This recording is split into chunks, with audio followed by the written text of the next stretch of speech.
Come on. I want to get a run going. Please, game. Please. Alright, I'm gonna call it right here.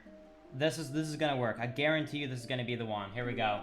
I'm calling it right now. WR Pog. That's it. That's all I need. That's it. Here we go.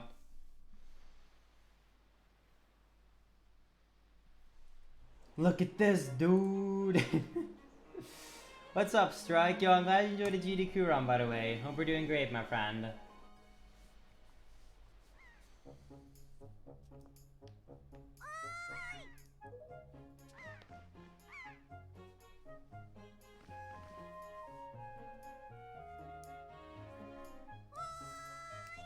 Oh. Lots of shit is happening right now. I'm sorry to hear that. I hope it's, well, actually, I hope it's good stuff and not bad stuff. And I'm doing good. I've been having a great time. GDQ was a ton of fun. I was really happy about the run, and it seemed like a lot of people liked the GDQ run as well. It's mostly good, some bad. Hey, gotta think about the positive. If it's mostly good, then that's alright. The good stuff will make you appreciate the good stuff more. The bad stuff will make you appreciate the good stuff more. Can't even talk. Yo, thank you, Strike. I appreciate that. Thank you. Alright, here we go, chat. Be ready to spam your pauses and pepper jams in the chat. Here we go. This is the one. I can feel it. I can feel it. This is the one. Here we go.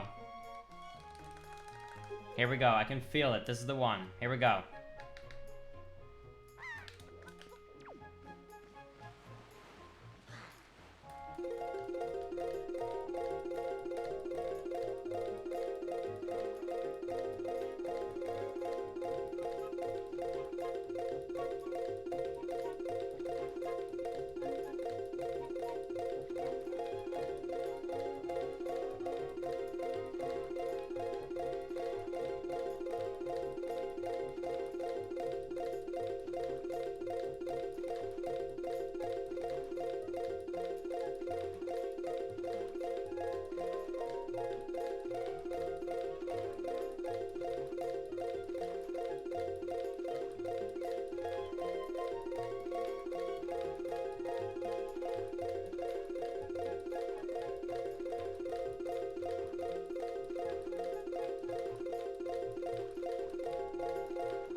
Alright, bit of a slow speed, but at least we made it.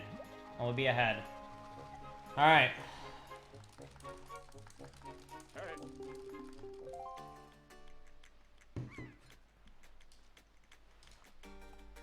Alright. Like I said, easy record. Here we go. This is the one. I can feel it. Can you feel the energy? I'm kind of missing the beat, dude. I was enjoying the DJ stream. Should we go back?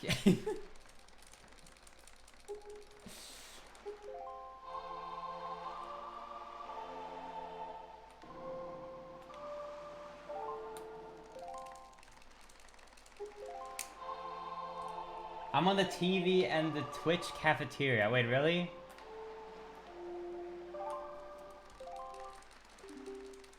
Dude, let's go. Let's go, dude. We made it, boys.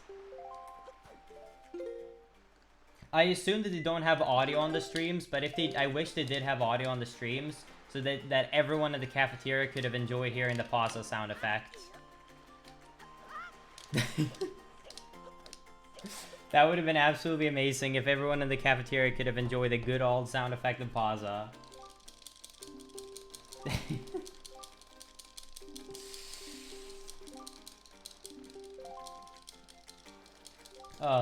Anyway, so if you're doing good, Crowder, thank you for letting me know. That's awesome. I was actually, if you're in the San Francisco headquarters, I was actually in the San Francisco headquarters this summer, visiting with Sinister. And I did actually see that no one was in the cafeteria because it was closed, but I did see in the entrance of the building, you do have a, you had a TV with a couple of streams. And I even asked, how do you get chosen to be on stream? And he said, I have no idea how it picks it, but usually there is at least usually one speedrunner on. But he said he hadn't seen me on, so I'm happy now. I made it.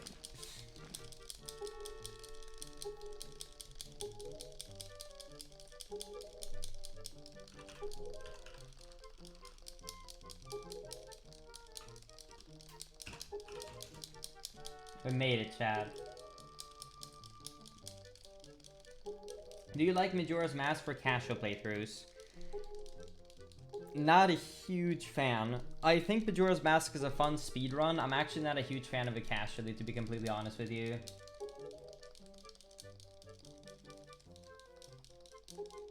Officially the first stream you watch on a new PC, dude. That's a pog. I take that as an honor. Is there a reason why you played on Japanese at HGDQ? Was it because of a different category? No, it was because that was the GameCube version. This is the Wii U version. You can see that it's the HD version. On the HD version, Italian is the fastest because they sped up the languages other than Japanese. So basically, English, Italian, Spanish, German, and French, they scroll at 4 characters per frame, while Japanese scrolls at 1 character per frame. And even though Japanese is almost half the text length of English, it's not a fourth of it. And out of all those languages I mentioned, those 5, Italian is the shortest. On the GameCube version, however, not only is there this exclusive glitch for memory corruption that only works on Japanese, but on top of that as well, when it comes to text boxes, all text languages scroll at 1 character a frame. And, well, since Japanese is so much shorter, it also means that we like to play on that version of the game.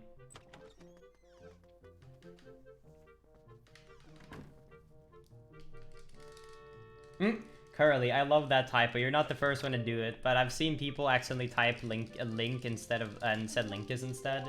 I always love that typo.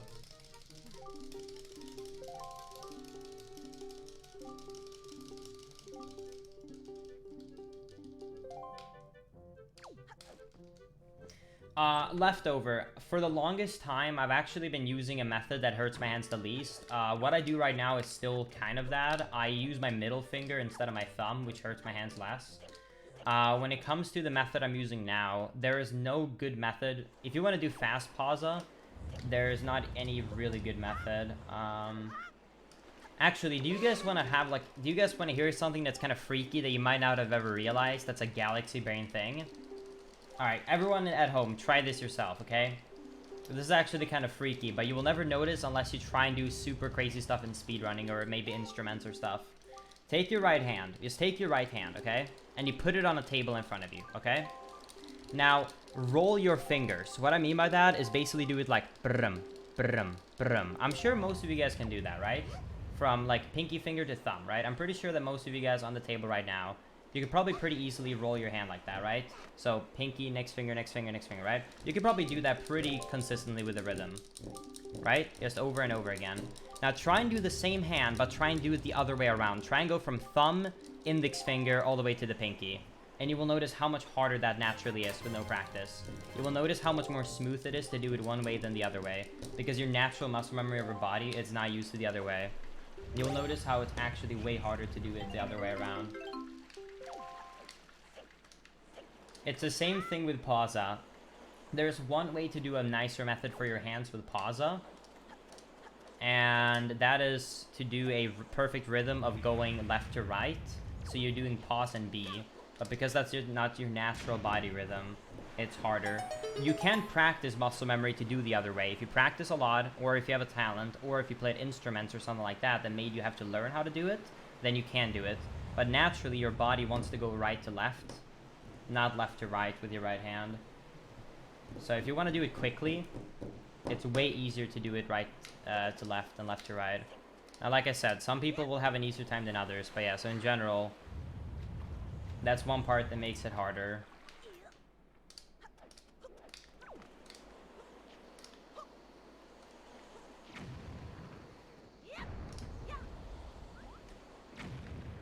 Yeah, if you're left-handed or something, then I could see left to right being easier. But yeah, you will notice that basically your body will favor one way over the other at the very least.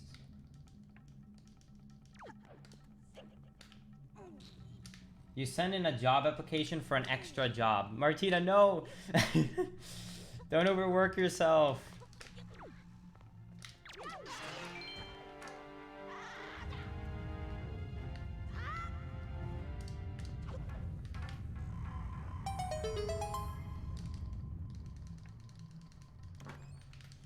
I mean, I don't know how it is with the job. If you can take it, and then, like, if you feel like you can't do it, then you can say, like, you can say no to times, you know, or whatever, then that works. But don't, like, sign yourself up for a bunch of shifts for both works. Be careful.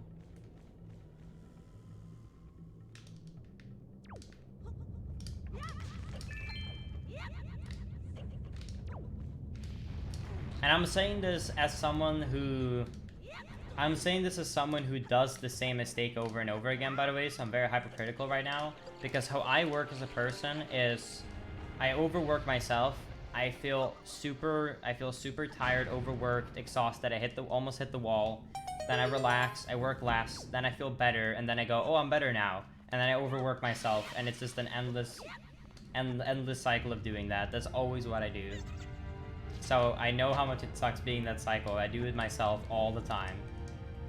And I've been doing that for 2-3 years, so try not to be like me.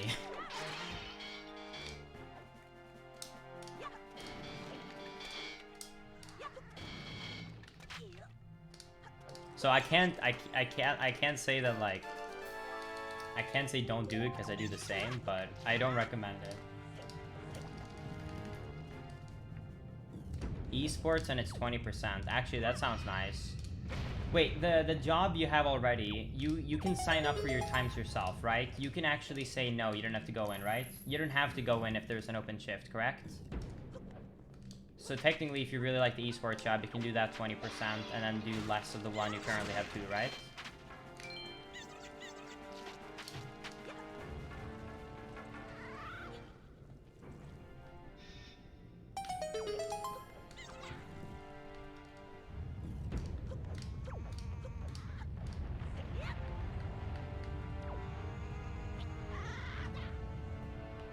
I think I'll make it. When is the next rando race? In the tournament, I'm not sure. I'll probably have to schedule it for next week, I assume. That was my plan. My plan was to schedule it for next week.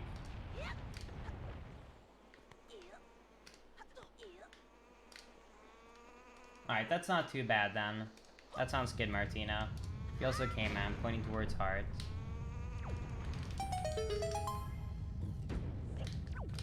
When am I gonna speedrun Persona 5? That's never gonna happen. I'm gonna play through I'm gonna beat P5, and I'm also gonna do a playthrough of P5R when that comes out, but I don't think I'll speedrun it.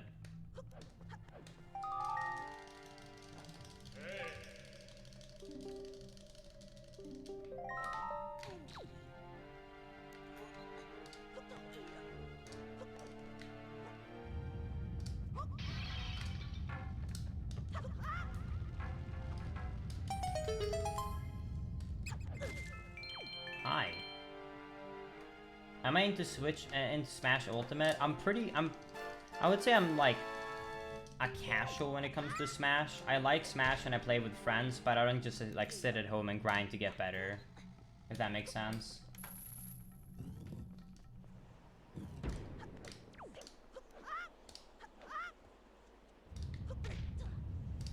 I'm sorry, Martin. I'm sorry for the debate.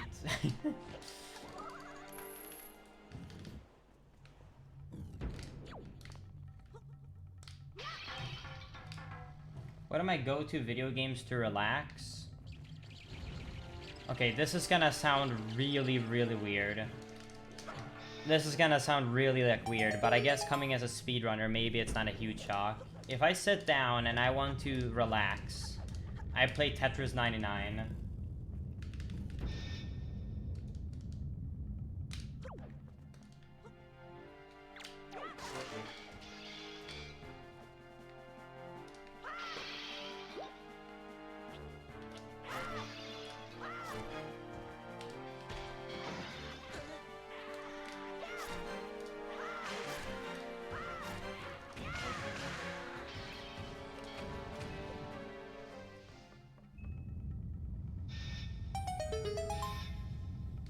Relax with Tetris?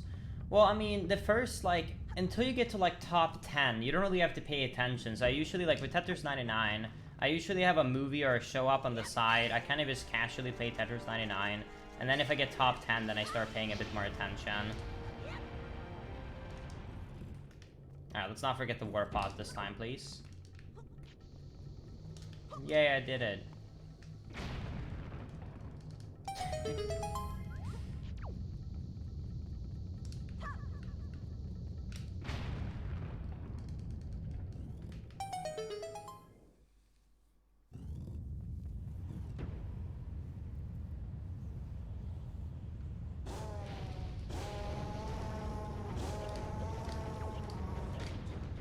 I was definitely disappointed with the Direct. I knew it was a Smash Direct, so obviously didn't expect anything else, but I was hoping some more announcements, or another character. But, I mean, I'm excited for the next 6 character drops, though, at least. And I was hoping to, at the very least, get a tease for the next character. When they said that that actually was recorded all the way back in November of 2019, I also thought that maybe they had a short thing prepared from, you know, January 2020 is the short thing after the Christmas break of like a teaser for the next character too or something. But nope. Alright, please give me the pearl drop. I haven't had it for 3 runs. Oh my dog, I can't get lucky today.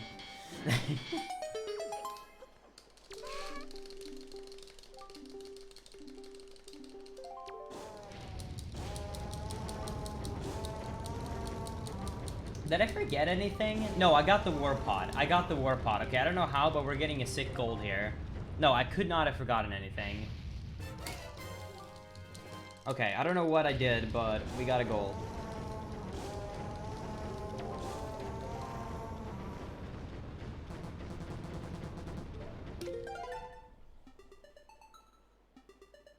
I like how the second I see I'm about to get a gold, I'm like, did I forget something?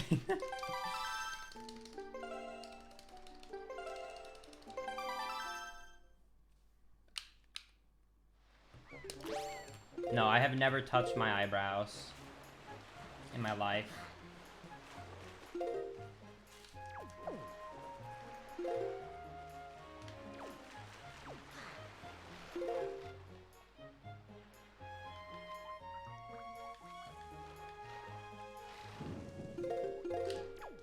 I clipped through the submarine, nice.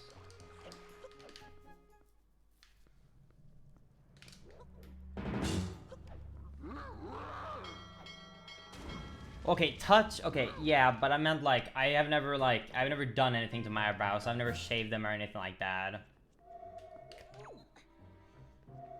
The closest thing I've ever done to my eyebrows is, like, I have a really weird thing. So you know how some people, like, get a lot of hair in between, so it almost connects it, so you have, like, almost, like, one giant eyebrow? Does that make sense?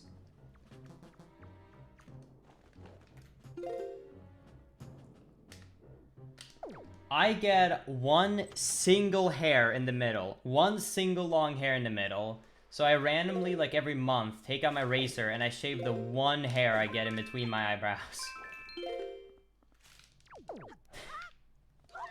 I get a single piece of hair in the middle. Just one long one. Just one. Just one piece of hair in the middle. That is the closest I've ever done to doing it through my eyebrows. I just have that one, literally just one hair in the middle.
But no, in general, I almost never shave. I mean, I don't get any chest hair, I don't get any back hair.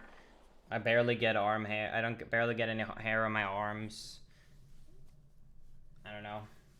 I barely grow facial hair. I don't know.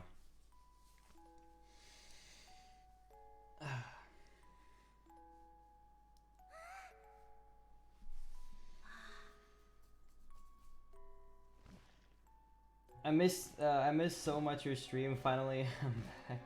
Yo, welcome back, Vitek. I'm glad to be back streaming. I really miss streaming a lot, honestly. No, I live in Sweden. Do I like New York? I have never been to New York, actually.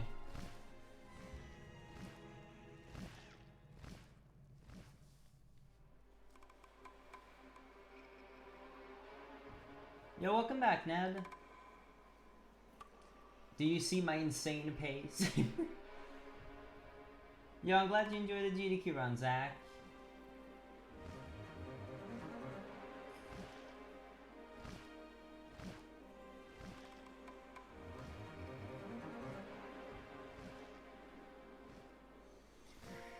Yeah, I mean, if you met me right now, IRL, you could probably spot some facial hair on camera. You can't, though. Now, I shaved day 2 of GDQ, so... I shaved a week and a half ago, so this is a week and a half of no shaving. So yeah.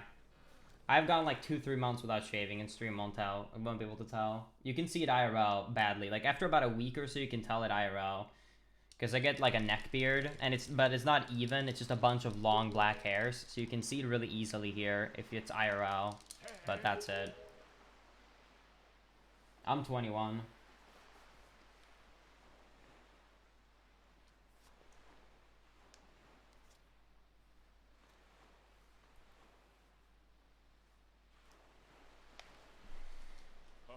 I'm 9 plus 10.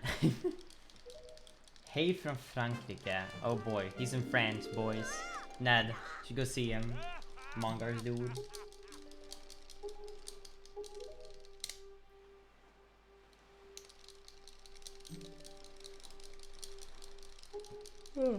It might change in a couple of years, but I don't really care. I don't like hair anyways. If I started to grow hair, I'd just be shaving it anyways, so... Even though, like, I always say I wish I could grow a beard, when I think about it realistically, I probably wish... I'm actually pretty happy I don't, because I would just be annoyed having to shave so often. So I would say I guess I'm actually lucky in the end. So yeah.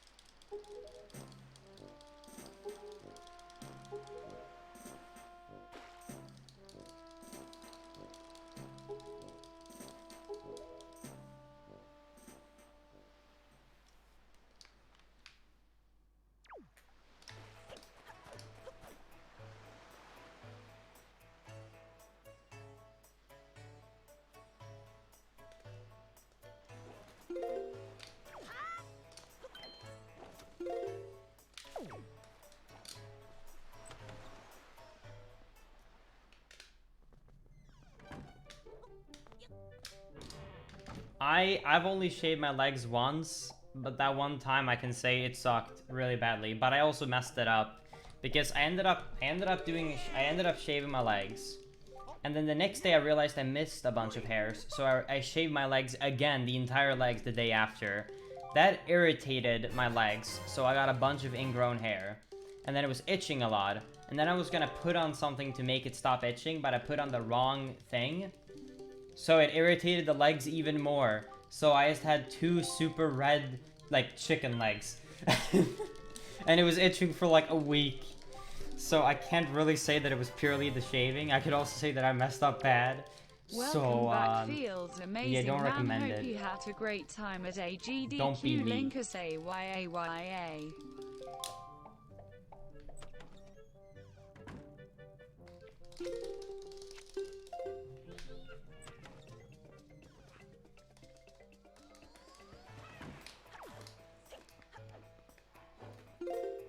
Yay.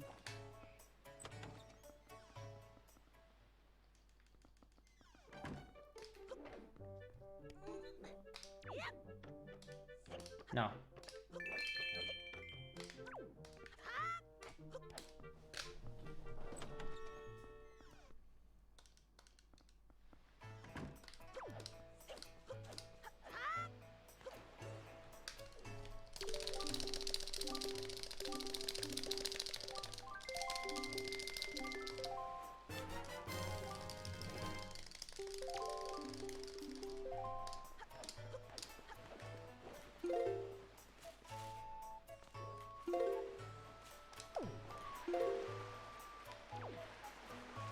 Nice.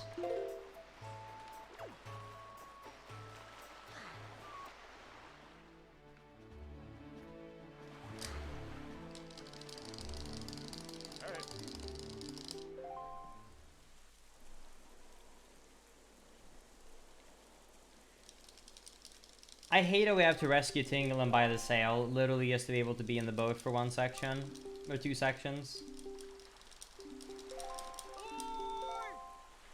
Oh, you forgot that with file name is Record Pog. I was like, wait, what? How many times do you press the button per second? I mean, for text, I average about 11, 12. For zombie hovering, it's like 14, 15. My record is 21 times per second, but I don't ever mash that fast for a speedrun. Like right now, it's probably just like 11, 12 times per second. Because this is like chill mashing. I'm just like moving my left and my index finger and middle finger.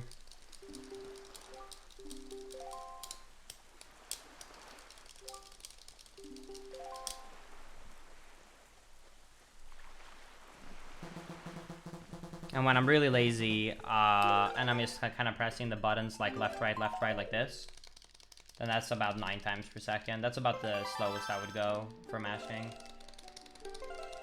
When I do it like that, that's about it. When I know that it's mash text, like there are specific text boxes as mash text, and then it's more important to press quickly, then I do the full like 13, 14 per second, because it will make a time difference. For normal slow scrolling text though, I don't really care. Ah, frame late.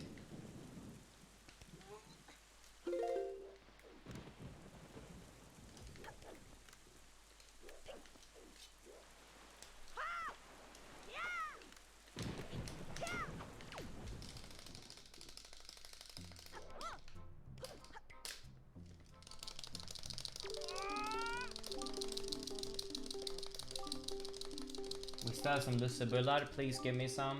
I'm hungry. Alright, thank you for the good luck, Snesson, on the run. Have a good one, my friend. Wait, I bought protein bars in case I got hungry, because I knew it was going to be a long stream.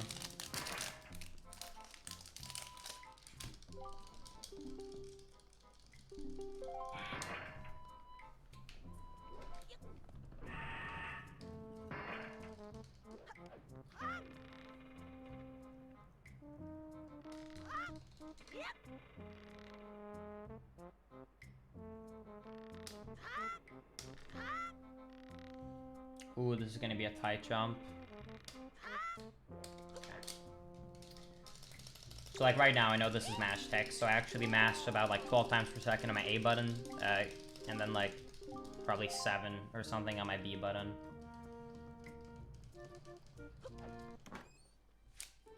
So I just press it.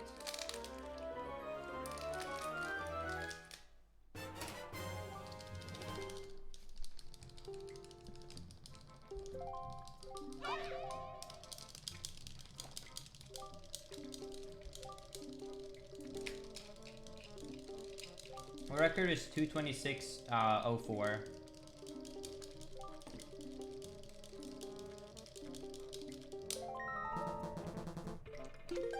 So I need to save 12 seconds.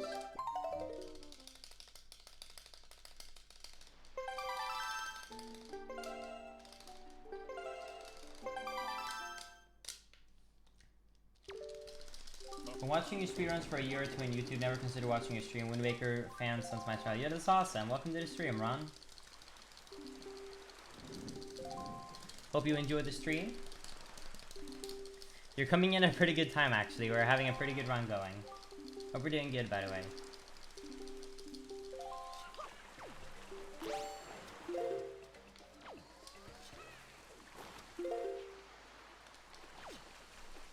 Less than 3,333,333.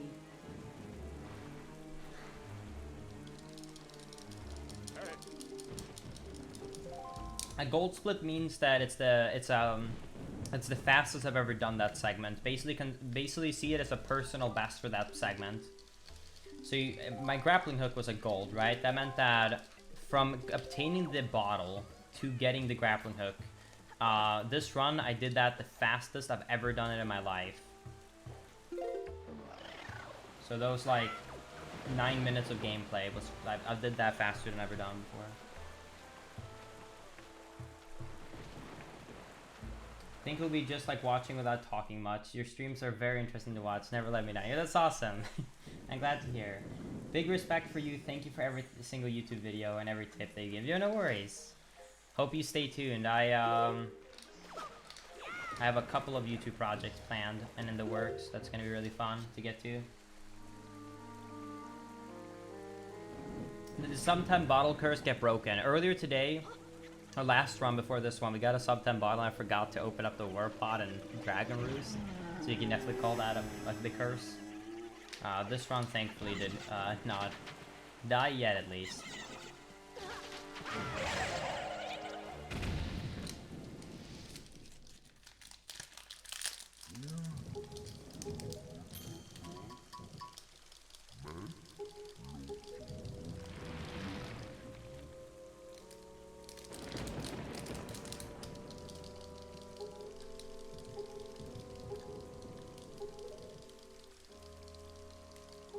The one thing I hate about protein bars is how chewy they are.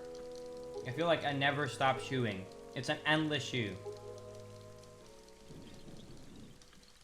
No, we did not get the orb from the moblin. That's why I lost some time on bombs.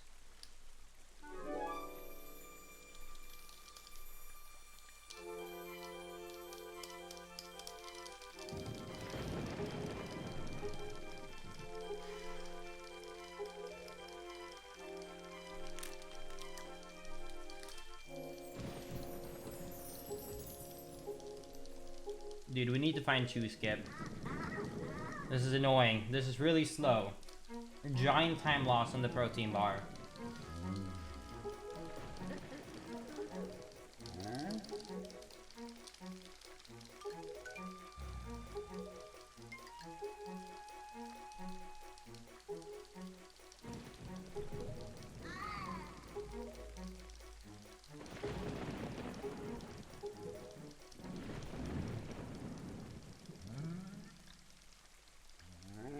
I hate the taste of protein shakes.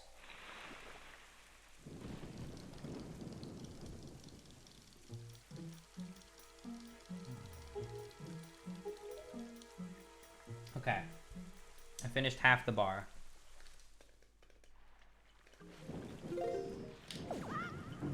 That was clean. Damn. You can't get crushed on the Deku Tree's head because the only reason you can even get crushed on the Deku Tree's head on the GameCube version is because you get storage. So, The DK tree does not move his head far down enough to get crushed when you knock the chews off of his head. He's only moving enough to get crushed when the chews are on his head. The reasoning it works on SD is because you get storage when you bonk the actual tree. And so he keeps moving up and down like if the chews were on him. Because he never changes animation because it was stored. The animation. Beautiful. The only way to do the cutscene skip on the HD version is by dying on the same frame. If you die on the same frame that you kill the last chew, which is possible. However, unfortunately, that would make you respawn at Windfall because of our save flag, which wouldn't make it save any time.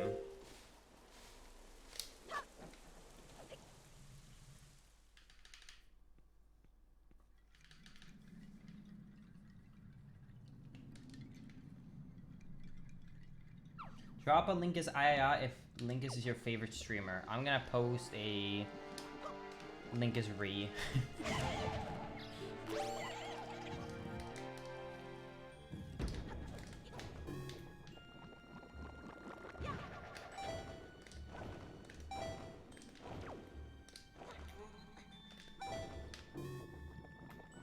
Oh my god, if you actually get an inverted Linkus re and you post it with a normal Linkus re, it looks so monk-ass.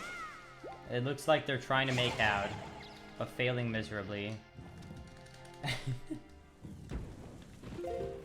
Decatur cutscene skip in any percent would save time. However, you do not have bombs in any percent anymore, which means that you can't do it. Because you can't take if you take damage by the chew and kill him on the same frame, which you can do, you die too early. So you need another source of damage, such as bombs, to do it. Nice. But, yeah, like I said, you don't have bombs, so kind of screwed on that part.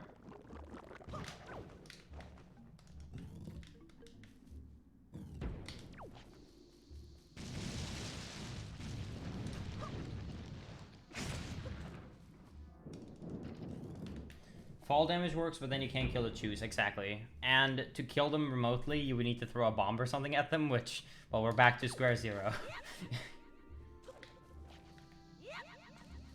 Basically, in the Wind Waker HD version, in my opinion, Decatree cutscene is here to stay, unfortunately.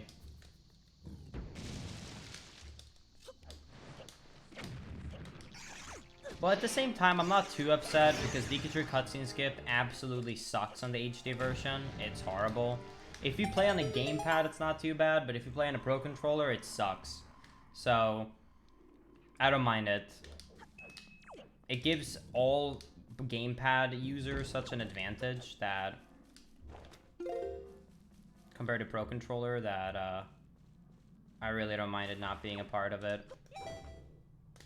Like, I was having such a disadvantage doing the old any percent versus everyone else.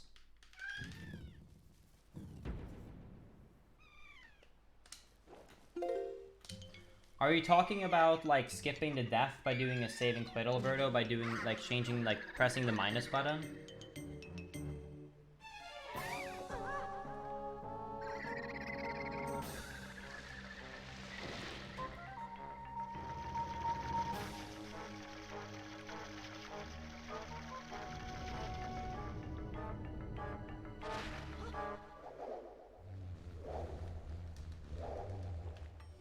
Oh, let's hope for a good boss fight here.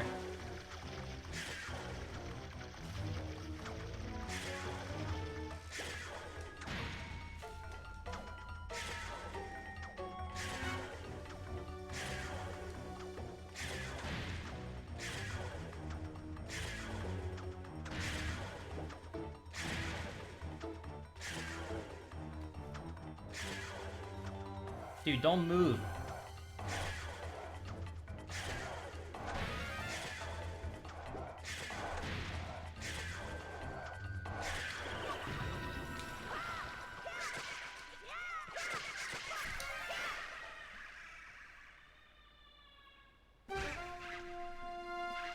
I want Linkus to item slide into my DMs, super zoom into my DMs, Hess into my DMs, stay out of my DMs. Why is this a poll? Who made this? I'm gonna say stay out of my DMs.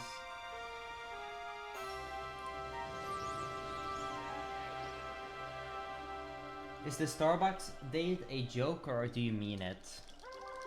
Well, I guess we'll have to find out.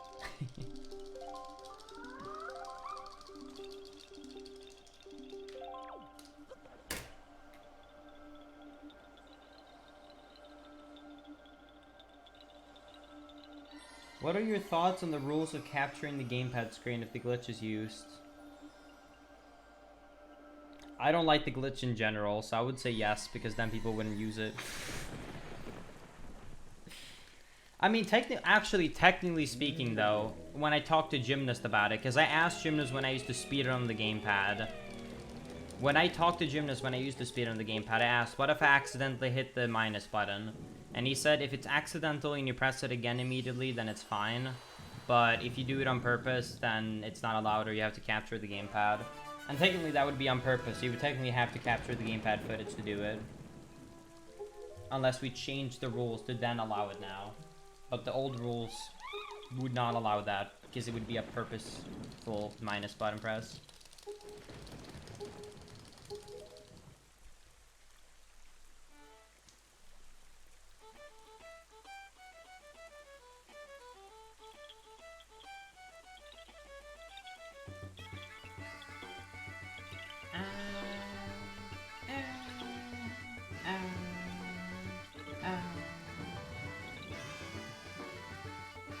Can we group up our points and do a group Starbucks date? No.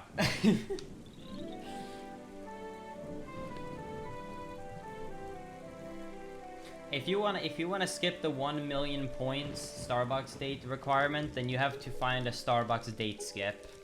Good luck.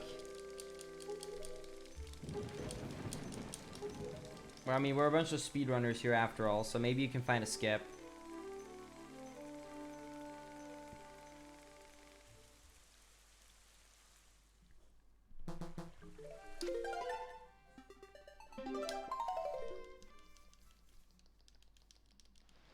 Date skip? No, don't skip the date. Then you just spend 1 million points for nothing. You're supposed to skip the 1 million points. What happens if I buy you Starbucks at an event? Does that count?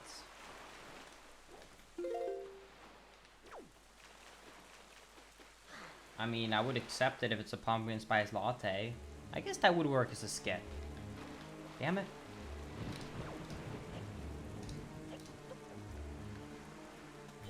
I need to find ways to make it less skippable. I need to release a patch. Yo, thank you, Neon, for the sub. Really appreciate that. Hope you enjoy emotes, my friend. Thank you, thank you. Were you drinking pumpkin spice lattes at GDQ? No, it's out of season. I was drinking vanilla lattes. It's my second go-to. And then also making a triple shot, because otherwise there's not enough coffee in it. Just milk and syrup.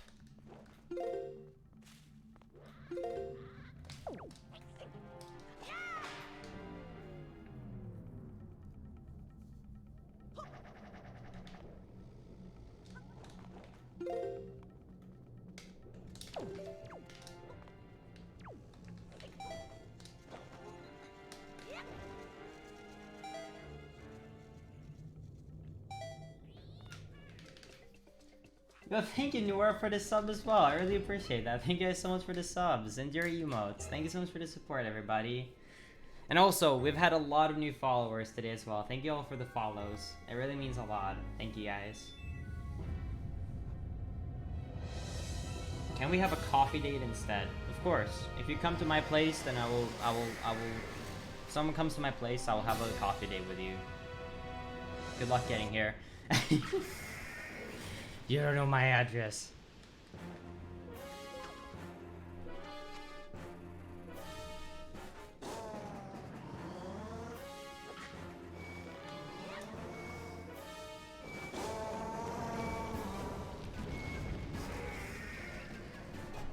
Oh no, mistakes.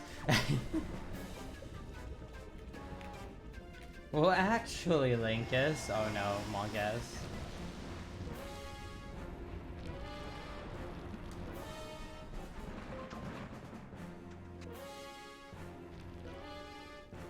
Everyone enjoyed GDQ run, and now we're staying because you're awesome. Thank you, Triforce. I appreciate the kind words.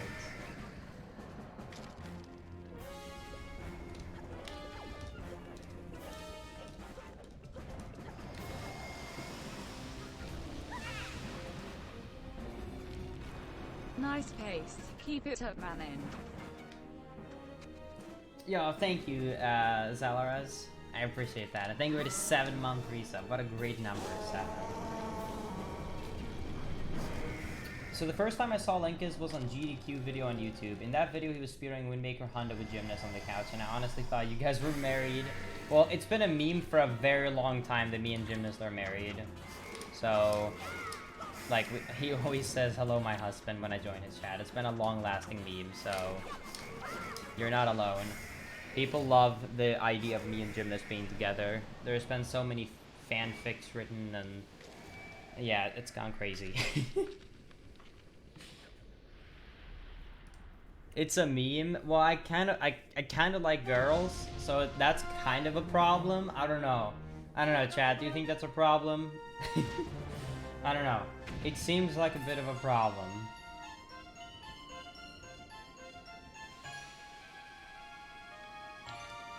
Nah.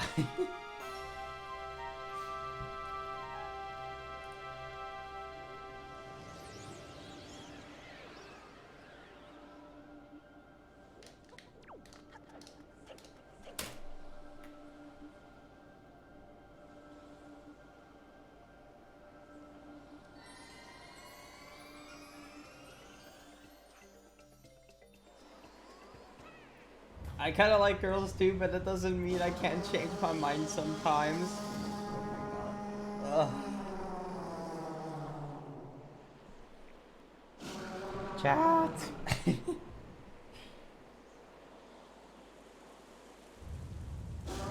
Thank you, Zalaraz, for the gifted sub. I really appreciate that.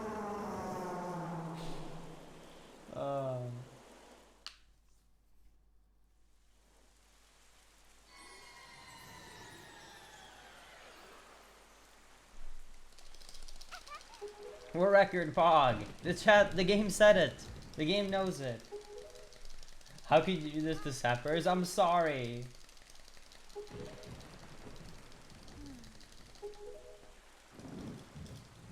Gymnast responded? Oh god.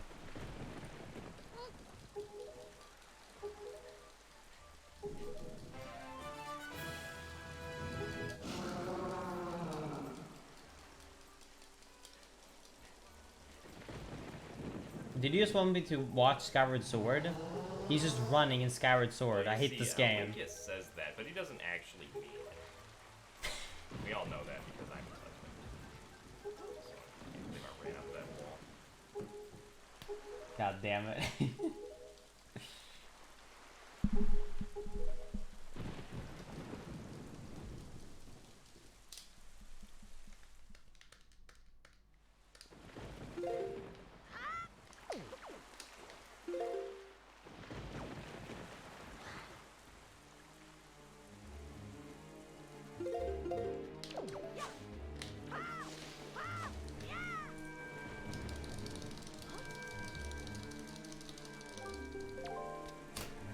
Alright, who's making all of these polls? Why is there so many voting polls? What is this?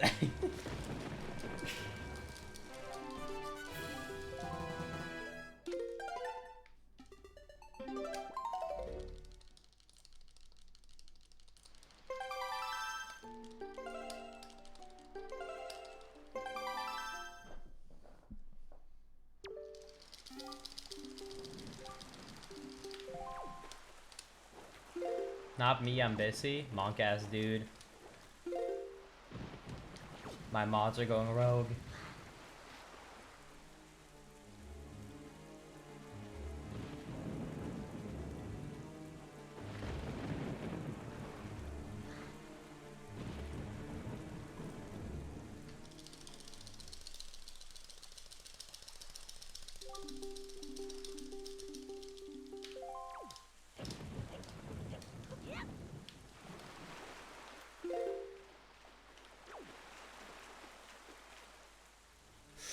This is way too much speed.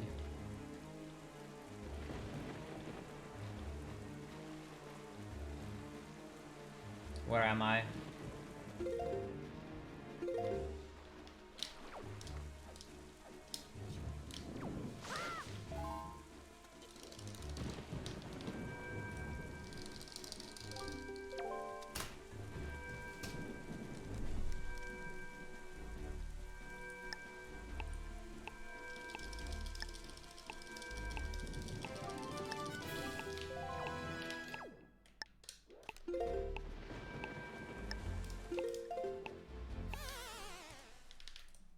Okay.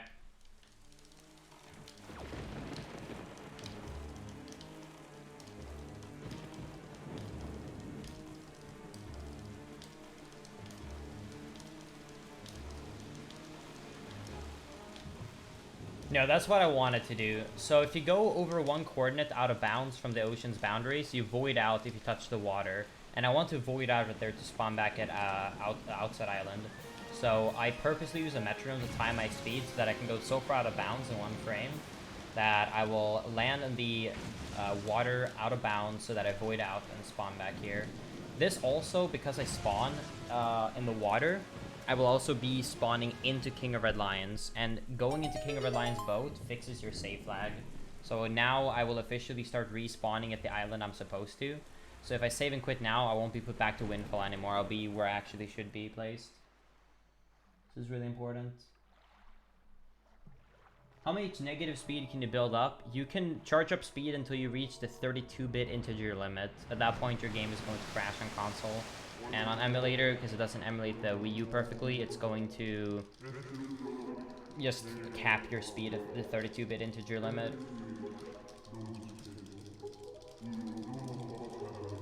So basically, theoretically, if you wouldn't crash and, like, let's say the ocean would, like, loop, you could go across the entire game over 100 times in a single frame. Like, the amount of speed you can get is ridiculous. I mean, like, right there, I jumped 5 coordinates, which is more than half of the game, in one single frame. And I wasn't even close to reaching the limit. That was, like, 2 seconds of charging. You can charge 8 seconds until you crash, so... yeah, it's a lot.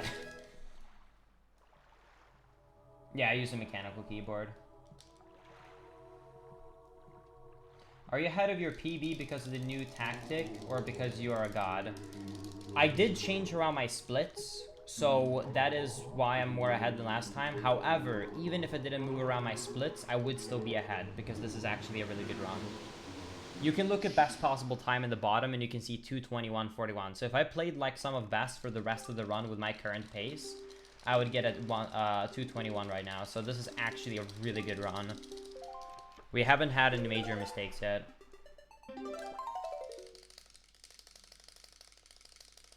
The only mistake, I guess you can say, is like we had a slightly sloppy... yeah, we had a slightly sloppy Forsaken Fortress 2. That's it.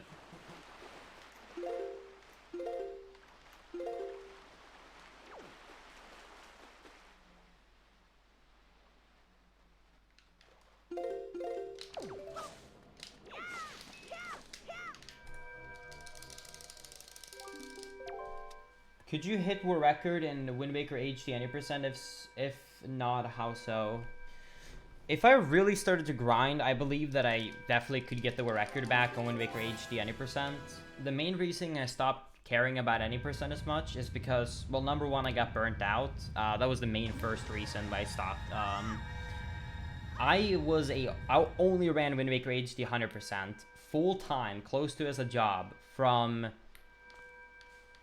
late 2016, and then I really started the full-time grind from January 2017, and I basically only ran any percent, like 9 out of 10 streams, until I would probably say summer of 2018. So I basically just ran any percent for like a year and a half.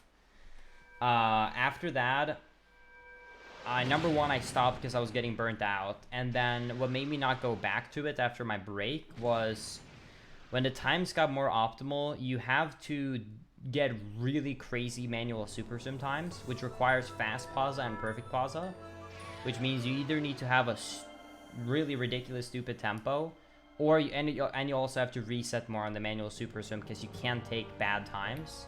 Because I mean, if it's a 50-minute long run, you need to get you need to do fast pause it good. So I kind of just stopped because my hand health was getting really bad doing it.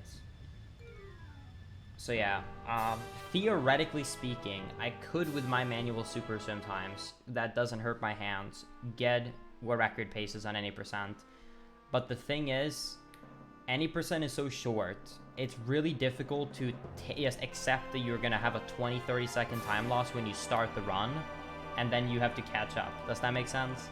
When the run is that short. I don't mind that idea of like losing 20 seconds or so for like my hand health when it comes to a longer category, because I can just get better at the game and make that up, because you can never optimize a category that's 3, 4, 5, 6 hours long to not be able to have a 20-second time loss. That never happens.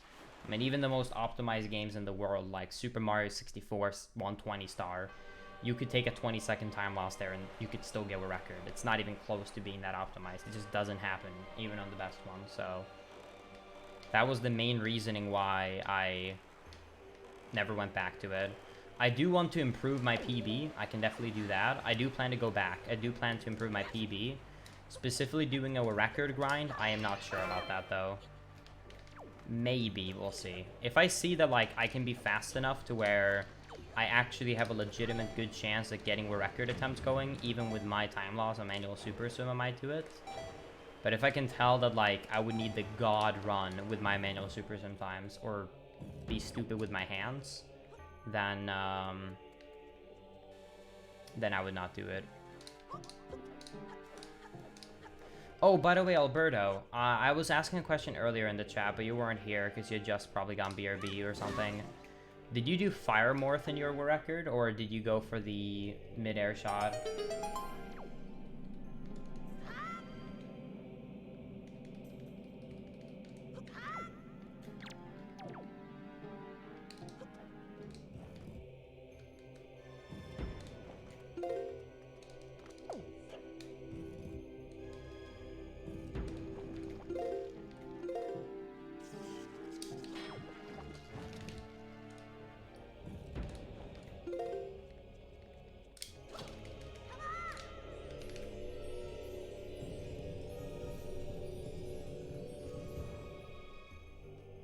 Will you describe what happens when your hand starts to hurt?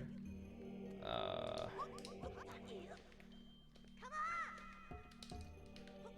can't really explain it. It's hard to explain. I get a lot of different symptoms. Either way, I know for a fact of how it feels that I don't want. I'm not gonna do it.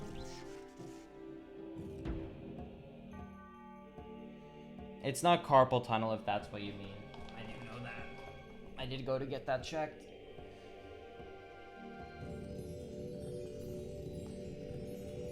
And I mean, I can speedrun and I can stream as a full-time streamer without hand pain, but that one trick does give me hand pain, and then I know I'm just not gonna do it.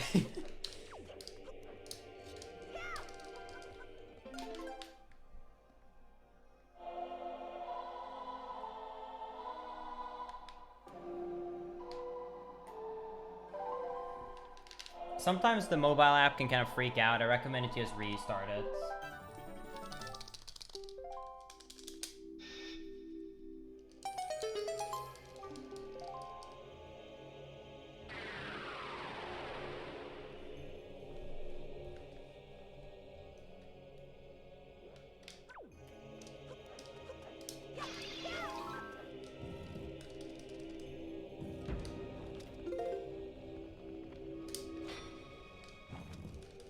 Oh, by the way, Alberto, I got really spoiled with Wind Waker SD. I forgot how awful the auto upcharge is on the manual Super Summon HD. Like, you always get into the animation on the SD version, and also like you almost never spin around. Spinning around is so rare on the SD version. I forgot how bad it is to do the auto upcharge with spinning around. Like, spinning around, I feel like always happens in HD, and if you're lucky, it only happens for 1 to 2 seconds, and if you get unlucky, it's longer. I don't know if it's because the camera is different or if it's just because of no notches, and it just doesn't happen if you have the perfect up.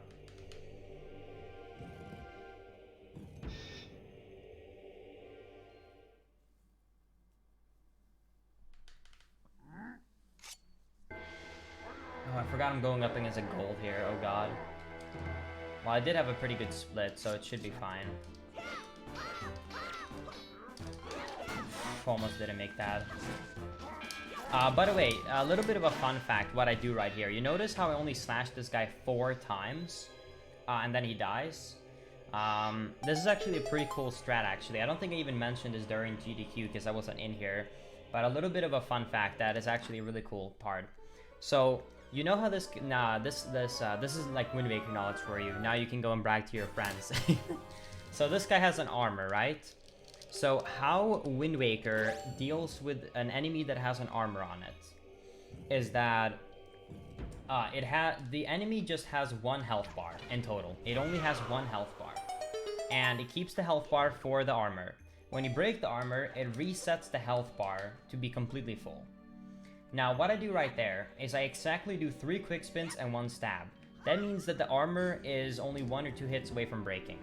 And then, instead of breaking the armor, I knock down the armor by hitting him in the back. The reasoning for that is then the armor never breaks, and it just falls off. Which means that the HP that I dealt to the armor is actually goes over to the enemy itself, which is why I can only hit him like 2-3 times for him to die right there. So, it's a little bit of it's a really cool optimization strat that we do there. And the reasoning why it's so much faster to hit the armor is because since he's just standing there, then a quick spin just does a, you know, double hits, and then he just doesn't flinch, right? If I would quick spin him when he had his armor off, he would actually fall down, you know, like he would fall over. So that's why it's so much faster to do that. Hey mate, watched your AGDQ speedrun and it was awesome. I. Nice oi text-to-speech. Yo, thank you for the $7 and... Please don't hit me, keys. Thank you for the $7.40 donation, nearly. I really appreciate that. I'm glad you enjoyed the GDQ run. Oi!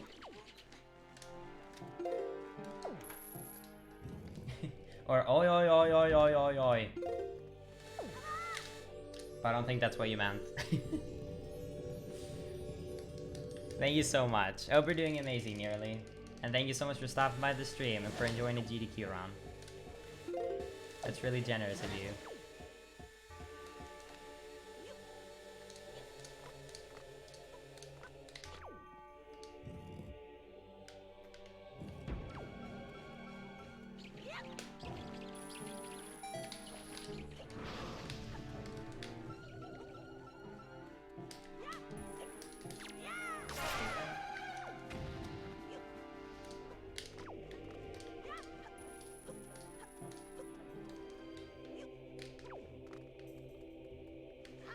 Come on, bro. Come on, bro. Come on, bro. Come on, bro. Thank you for the 500 come on, Brit. Come on, Brit. Come on, bits. I can't even talk. Come on, bro. Thank you, Pavel. I really appreciate that.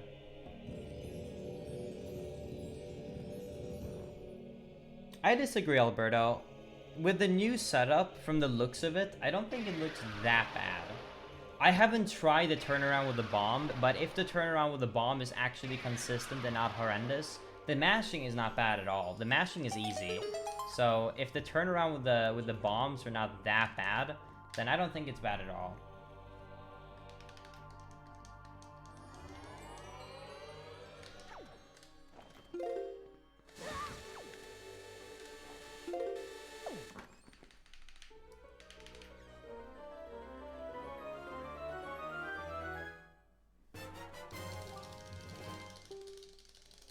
I did actually add some, I actually did add 10 seconds to the split right here because of how crazy our Godem was in our PB. So hopefully I shouldn't lose much time here. We'll see though.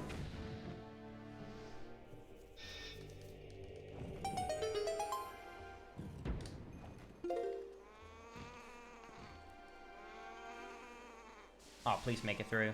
Oh, thank God.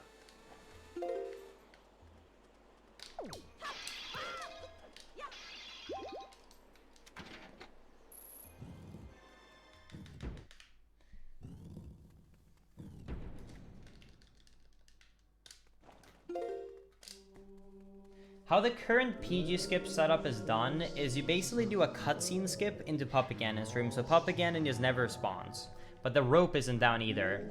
Then you kill yourself with a bomb, you zombie hover up, and then you basically drop bombs to change your angle so you do a 180-degree turn on the final platform. You turn around, and then when you fully turn around 180 degrees, you zombie hover over the pot, leaf drop a bomb over the pod, then make the pod break, then you end up basically dying. Then you go back into the room, use the pot to go up, so you skip the cutscene and the fight, and then you do the zombie hover up to the final platform.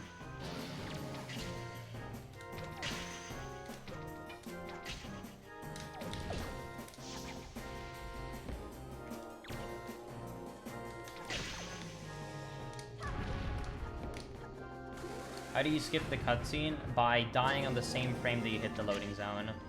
You go out of bounds, you throw a bomb into the loading zone, and then you fly into the loading zone on the same frame that the bomb explodes on you, so you die.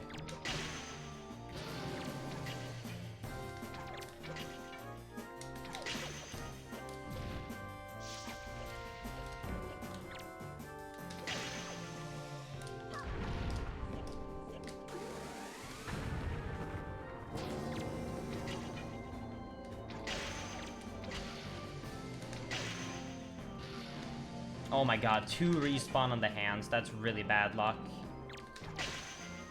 Really, oh my, really bad RNG. Oh my dog. Oh, I'm losing a lot of time here. Thanks, game.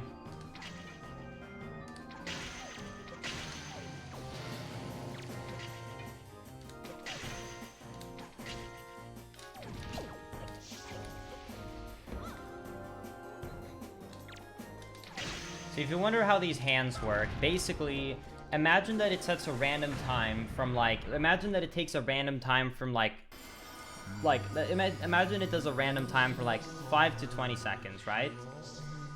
Into the entire time they're in a fight. And if it hits 0, then if they're still alive, then they will reset the timer again. And it just keeps doing this over and over again. But if they're dead when the timer hits 0, then they will revive and they will be alive again.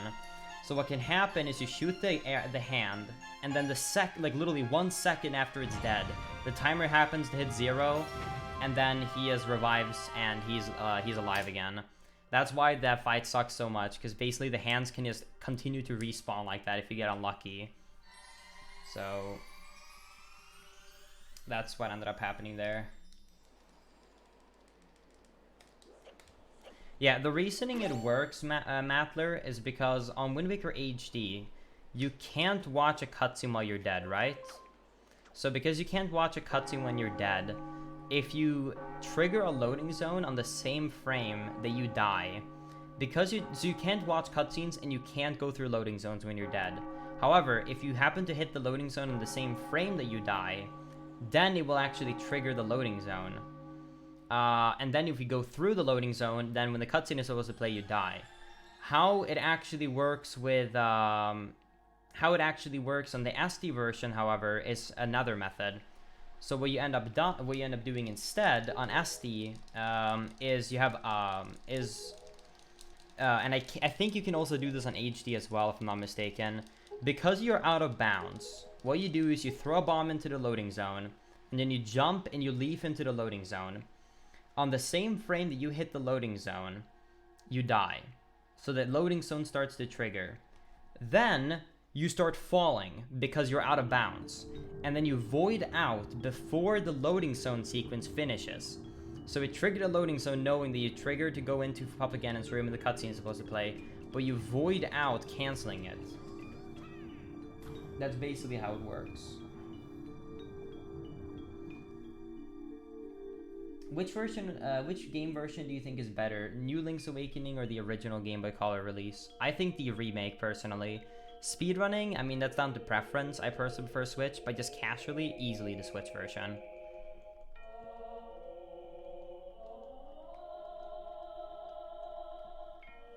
Thank you, Sky, for the Prime sub. Really appreciate that.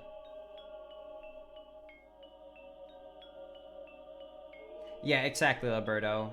In the SD version, it's just based upon the void out, not the death.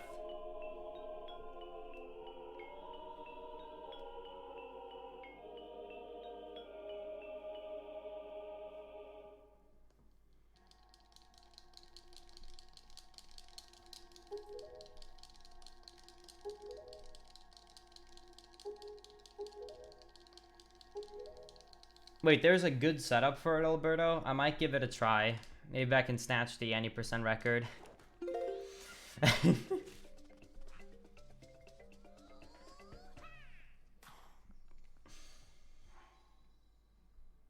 Let's kill 90% once and for all.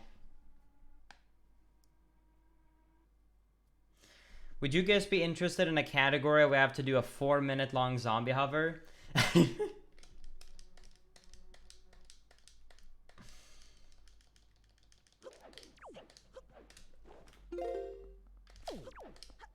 Because then you would love the new any percent route.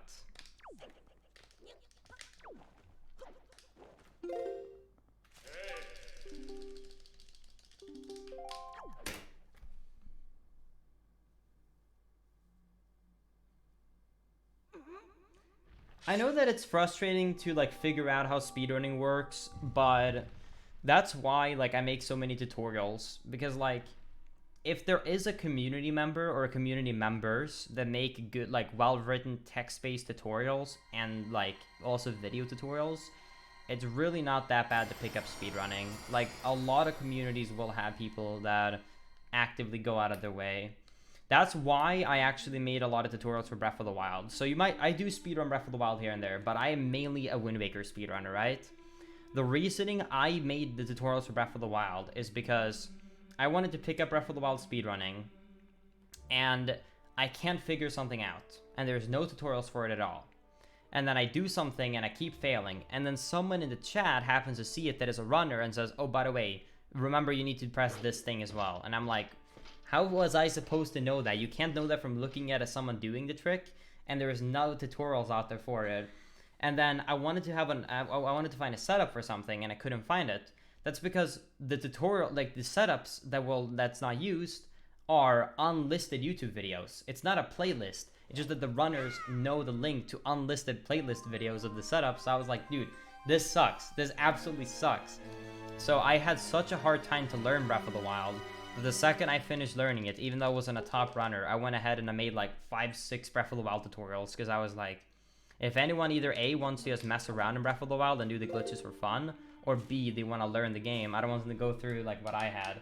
So that's why like I make a lot of tutorials, because I think overall it helps the game out a lot for speedrunning. And I mean, personally for me, I love just doing glitches in general. So if you also wasn't meant to mess around with glitches, then it's nice to have tutorials for it.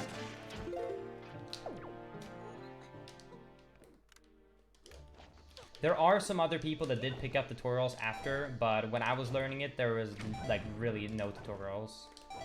I know that other people stepped up their game too, which is awesome to see.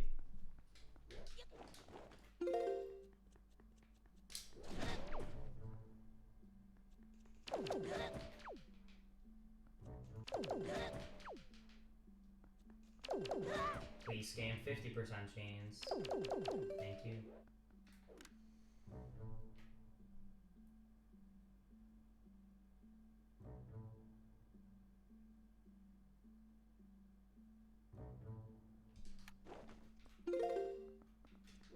Because in the end, my goal is just to grow the speedrunning community, so I just want to help out with that. I want to grow the hobby as much as possible.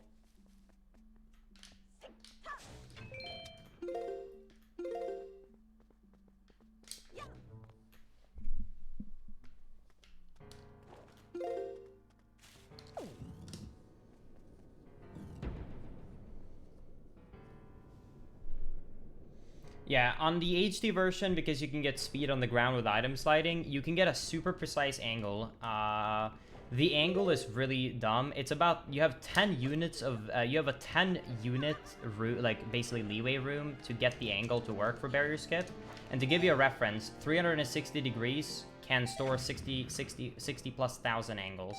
I can't remember which bit value it is, but yeah, it's over 60,000 angles for 360 degrees. And 10 of those values will give you an angle to hit the 1 pixel when the 2 invisible walls meet up, where there's no collision. And if you have enough speed to go through it in 1 frame or less, then you can skip it.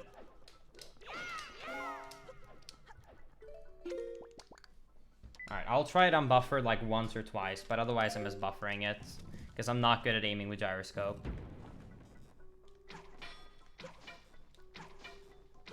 Yes! Oh boy, let's go.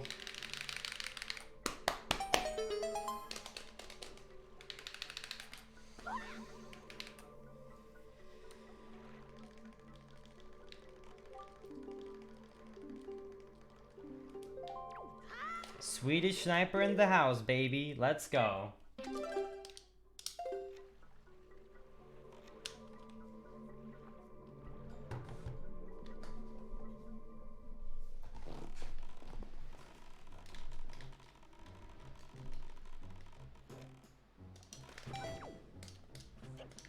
Also, hi Truman. How are you doing, my friend? Hope you're doing good. Nice seeing you.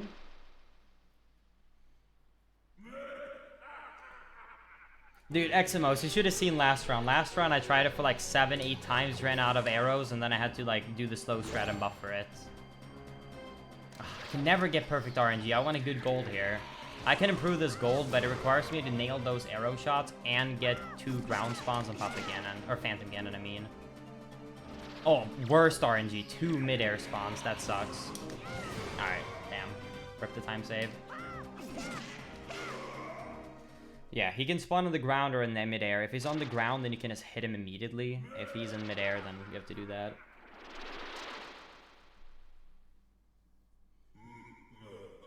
Yo, thank you, Sans. I appreciate it. I promised Gymnast a body pillow of you if he got extending blow in a Skyward Sword, and he did. So now I need a picture of you for a pillow. Oh boy. Well, I can send you a picture from waist up. Nothing below the waist.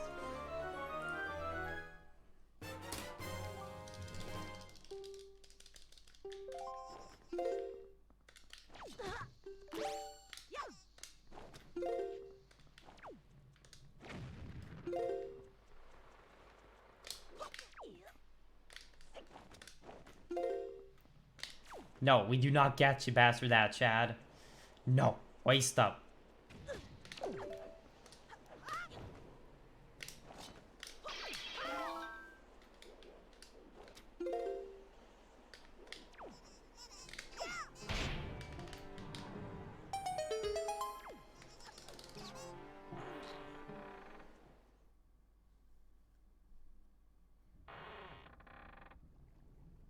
Is there a particular reason why you didn't use the hook shot for that second hop?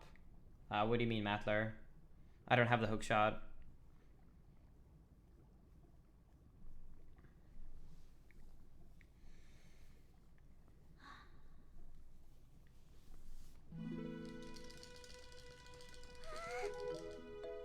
Would you do a teaching speedrun to someone who doesn't know how to do it? I've done a lot of them in the past. I've done like what I like to call this, I've done a couple of these streams where I call it live speedrun tutorials, and I usually upload them on YouTube too, where I play through the game and I'm doing a tutorial as I'm playing the game with like a controller cam or something, so people can follow along. I've done it for I did it before GDQ for Wind Waker on the GameCube version, so people that saw the run and wanted to try it out have that. I also have like a ton, I mean, I very often explain how glitches work if someone asks me, so like if you want to understand why or how it works, I usually like do that on stream. I also have single tutorials for a majority of the glitches in like the games I speedrun. And for Wind Waker HD specifically, I've made 2 or 3 full like game tutorials on top of the like in-depth single glitch tutorials where like it's like here you do item sliding and stuff, so but yeah, the only time I've like sat down with someone and gone like, this is what you do, this is what you do. I can't help you out on stream really a lot more than my tutorials. Like when Lolly was over here for New Year's, I taught him how to do manual super swim and some other tricks that he had a problem with, like IRL, when he was sitting next to me. Because then you can point out and I can show him with my hands what I do and stuff, and like it helped a lot. At GDQ, Wizrobe, I taught him, because he's interested in Wind Waker, I taught him a lot of tips and advice for how to do stuff for speedrunning Wind Waker. So, yeah. So, yeah, if it's like at a GDQ or an IRL event and someone asks me, I usually take the time to help them out. I also like Jinxer when he was at GDQ. He had a problem with trial skip, so I showed them how I did it like IRL. So I've done that. Is there a nicer way to learn the GC version, or do you just kind of have to suffer for a while? GC version, there's not a lot of beginner stuff to do. You just have to suffer. That's why I always recommend HD over SD, because on HD there's a lot more beginner-friendly routes you can use. On SD, you kind of just have to jump in and just enjoy and endure the pain for a while. Well, for a while. It's still a really rough, horrible speedrun to grind out, even when you get better, but it's less bad, I guess.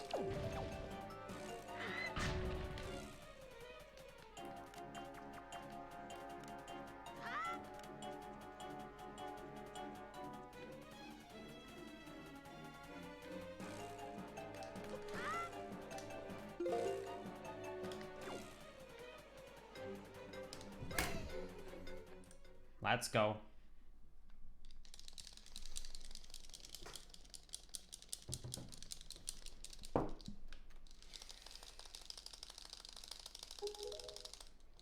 Keep in mind though, I did move some of my time saves into early game, so I only have a 30-second time save on Puppet Cannon and 20 here instead of 40 in a minute. Can you explain why item sliding happens? Why it happens specifically, like, because of the limited amount of tools for the game, for the HD version, Cemu being closed source, like, which is the only Wii U emulator, we can't study the code completely. We can't study the code completely to, like, give a definitive answer into why it works, but what we have, like, been able to, I guess, like, speculate about why it happens is it's something to do with, like, how your speed is being calculated in a first-person item mode. So, like, when you're holding, let's say, up, and then you hold slightly down in the opposite direction, and it does the calculation of how it should, like, decrease or increase your speed. It miscalculates that and starts building up negative momentum. And what is going to happen is it's going to do a calculation where you're, which this is confirmed, it's going to do a calculation to where it's going to start taking your speed into the negatives, and it's going to start multiplying those speed values by 1.1 times every single frame. And it's going to continue to do that until you cancel it.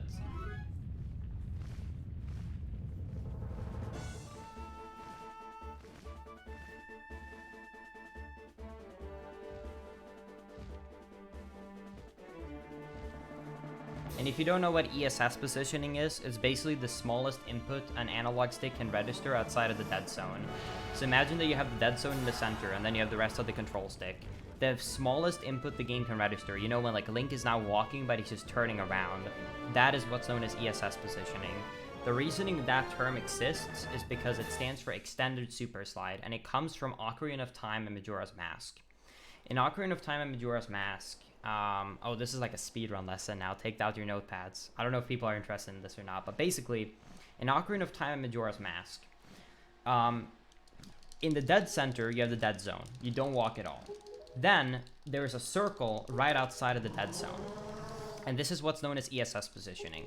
Basically, in Ocarina of Time and Majora's Mask, the developers wanted a zone of the analog stick where the character and the player can turn around without walking.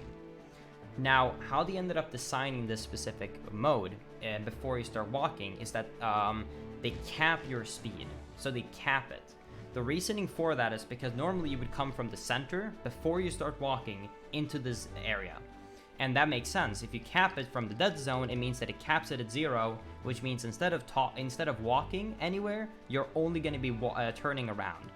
But that is abusable for a speedrunner. So let's say in this situation that you, for example, roll into a bomb and then you get pushed back by the bomb really quickly, right? You're now at like 20-30 units of speed. What happens if you start holding this precise ESS zone right now? Well, it's going to cap it, because that's how it was designed. This is supposed to cap it at 0 units, but it doesn't actually cap it at 0, it just caps it at the current speed you had, which meant that you can maintain the speed you already had from the bomb explosion, which is way faster than you're ever supposed to be able to go in Ocarina of Time, which is how Hassing works with a bomb, and that's how all the Ocarina of Time runners go so fast when they roll into the bomb. Now, even though truly extended super slider in this positioning only exists with a capped speed in Ocarina of Time and Majora's Mask, there is ways to abuse a minimal input on the analog stick in Wind Waker, in the same area of the control stick. There's ways to do it in, I don't know about Twilight Princess specifically, I'm not going to talk about that.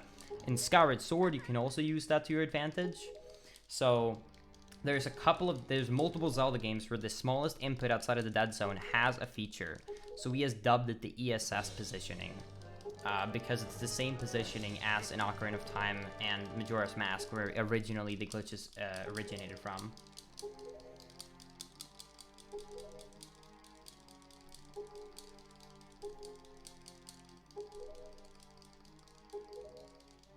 And now you guys have a good speedrunning lesson on Zelda speedruns. Hope you enjoyed. I must sound like such a nerd when I talk about this. No one should know this much.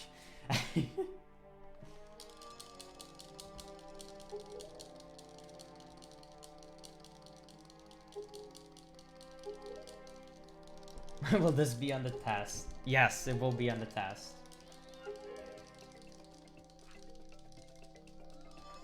This is a fresh trim for a fresh boy and soon to be a fresh PB. Thank you. That is the fresh trim for a fresh boy and soon to be fresh PB. You entered the nerd zone already the moment you enter the speedrun. That is true. But yeah, thank you Wildfire for the 22-month resub. Almost 2 whole years. Thank you so much. Really appreciate that. Does he hold both records on SD and HD? No, I've never at the same time held the any % record for both categories. I have held every HD record at the same time, and I currently hold any % record on GameCube, and I hold 100% on HD, and a couple of other categories. Hey, Linkus, I don't hold any % though. And not all dungeons yet. Come back in an hour. Hopefully.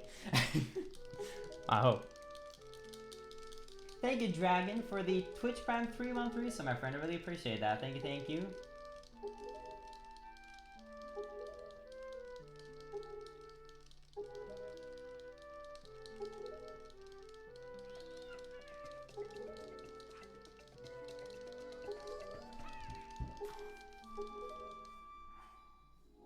I hope you all took really good notes, by the way, because after the 24-hour marathon this weekend, we're gonna get a really big test. There's gonna be a huge exam coming up this weekend.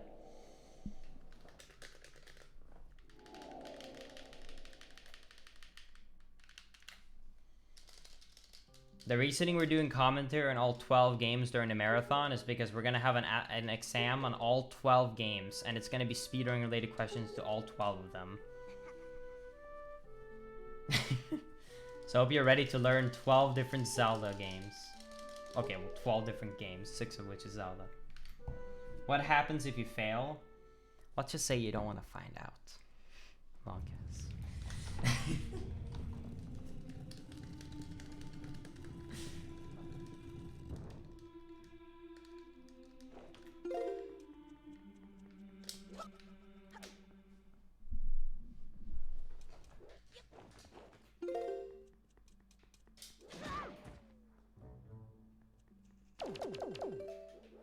Fast. Please let me get this angle.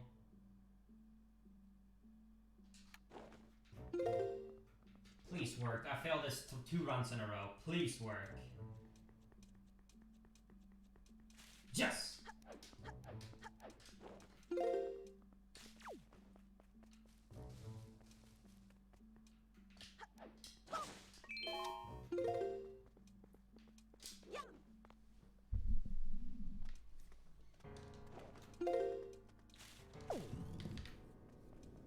Yeah, this is a record pace.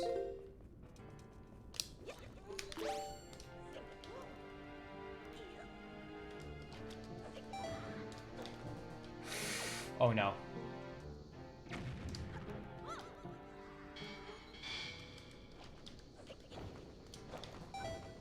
Okay, we're good.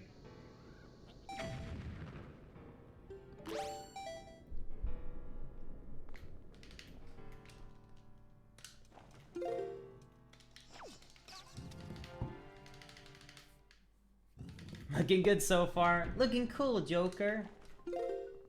Oh yeah, Specs, I saw your DM when I was busy and I forgot to respond. Can you like just DM me again so you're in the top of my DM list so I'll remember?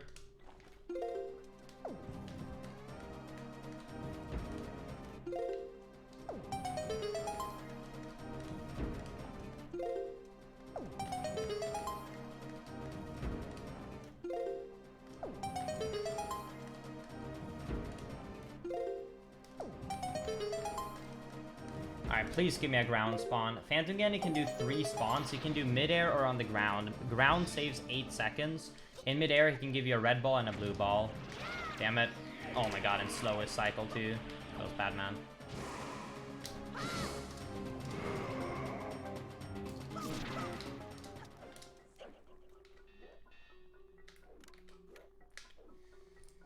Alright, well, we had a fast berry skip, so I should still be good. Yeah, we're still saving time. Beautiful. Alright, let's hope for a good pup again. And last run, we had a meh first phase. And then on second phase, when the keys come down, the keys have a 50% chance to drop magic. And there's 3 that comes each time. We got it on the 7th key. We lost 30 to 40 seconds to pure RNG last run. So let's hope we can be a little bit luckier this time.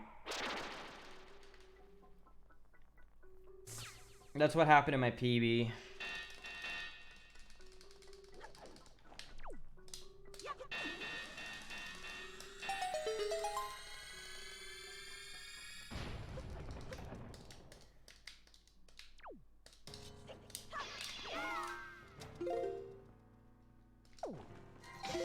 God, I love this staircase, by the way.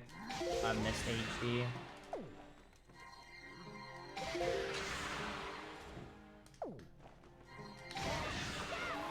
Oh no.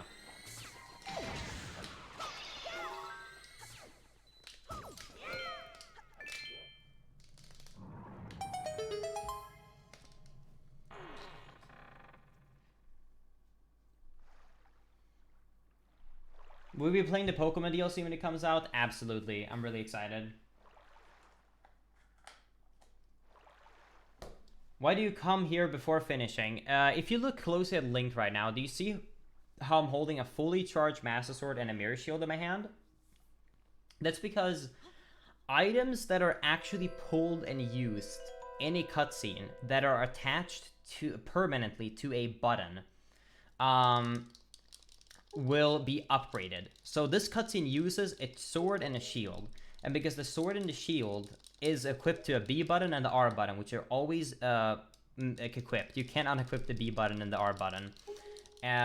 If they're used in a cutscene, since the cutscenes are being played in-game, it will actually give you those items if you didn't previously have them.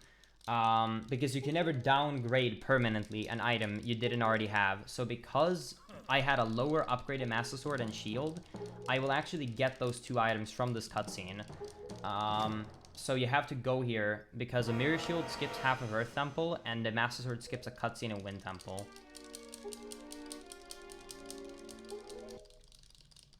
And you can fight him later, technically, if you want to. It doesn't really make a time difference when you fight him. You just have to watch the cutscene.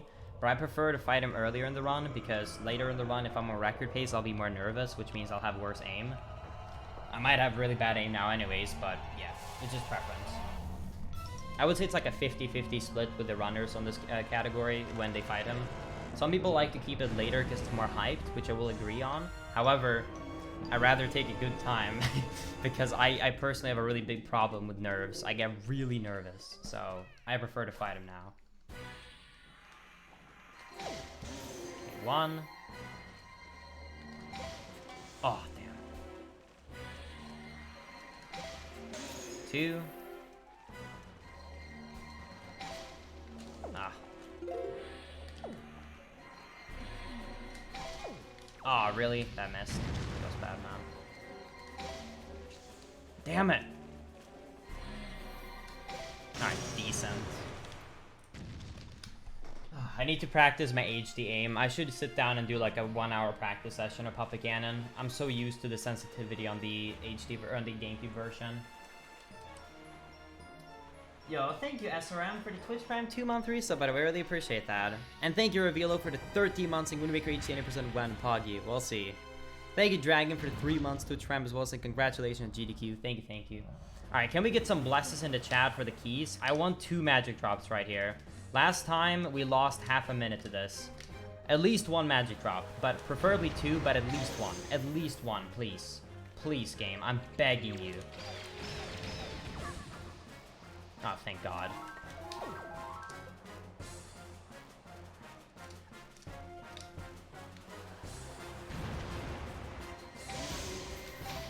Nice! Let's go. Crypt shot, baby.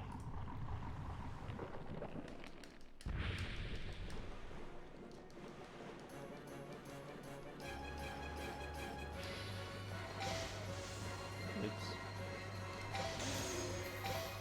Oh, almost hit it. That would have been sick. Okay, I'm not gonna shoot again.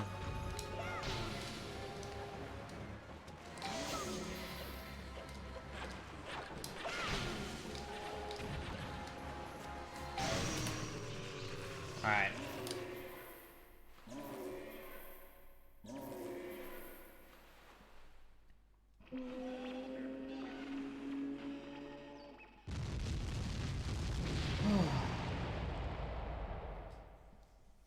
Don't worry, I can be Clint Stevens 2.0. I promise you I can bring you a ton of cringe. One thing actually a lot of people talk about, apparently I have the Clint Steven laugh, or like, chuckle. I don't know if it's true, like, I can't really judge that because my own voice, I don't hear it, but apparently I kind of have the same, like, tiny, like, laugh and chuckle as Clint. I don't know how accurate that is, but I don't really laugh, I kind of just do that, and everyone says that it sounds like Clint. I don't know.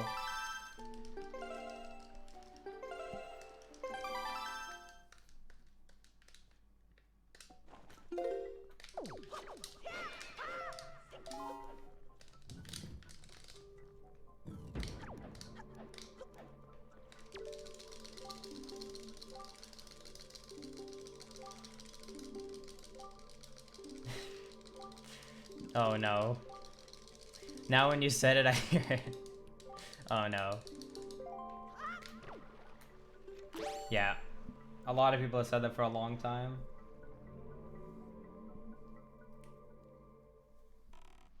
Everything gets loaded on HD so much faster. The reasoning for the delay on Puppet Cannon is actually not because of loading though. That's because of something else.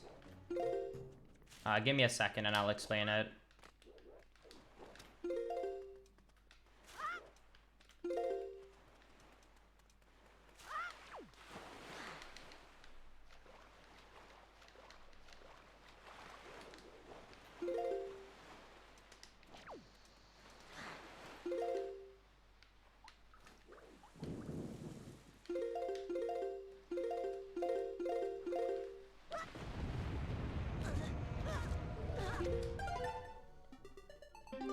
So, on Wind Waker SD, you can also test this yourself.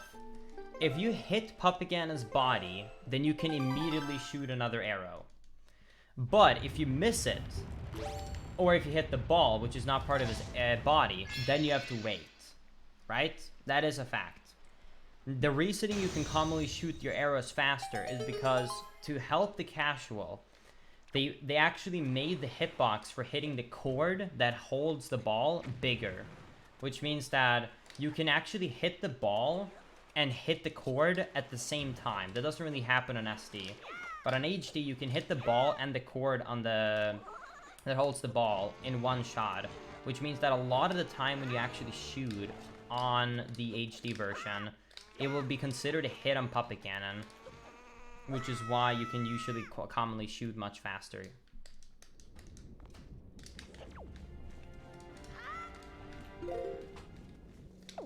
I don't have enough magic for a light arrow.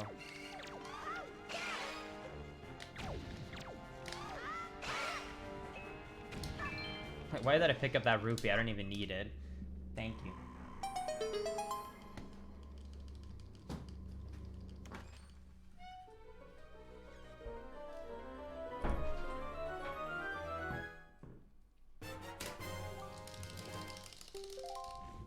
Yeah, no worries. Yeah.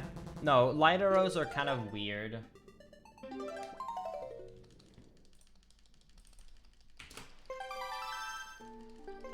With the delay they have. Or elemental arrows in general.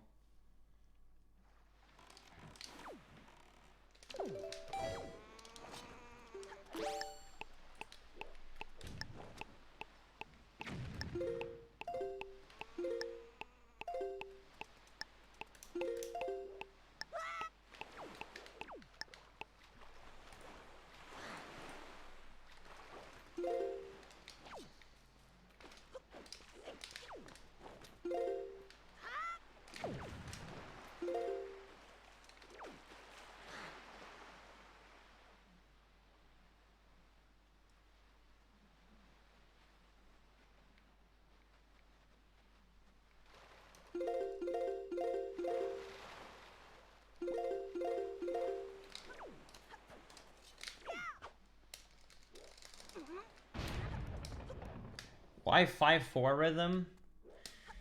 I don't know why specifically, but I have an easier time timing metronomes with a faster tempo than a slower tempo. I think it's because when it's a slower tempo, then I like to be too early, if that makes sense. So 4 ticks makes it so that metronome has to be like a lot slower of a tempo, while 5 ticks, it allows me to have a faster tempo. And because of that, I don't commonly press it early. So that's why. I couldn't find a good timing for the other one. That's why I go with a 4. But for this one, I found a really solid 5-tick metronome, which is 150 beats per minute, 5 ticks. It works perfectly for me. So that's what I use. I have done a good amount of randomizers, yes. I'm actually doing a randomizer race of Wind Waker next week, and I'm also probably going to do in the end of January a 100% race with Gymnast. I do them for like races and special occasions, like tournaments and stuff, but I don't really like sit down and just do them for fun like every week or something. That's not really something I usually do. I love randomizers and I think they're really fun, but I do find them like tedious and boring after a while. I don't get excited to like do them every day like some people do. I know some speedrunners that like stopped speedrunning as much to like almost become a randomizer runner, if that makes sense. I'm definitely not one of those people. That is not a good amount of speed. I am not happy with that. Could have maybe made it, but it's such an incredibly long super swim. I really don't want that.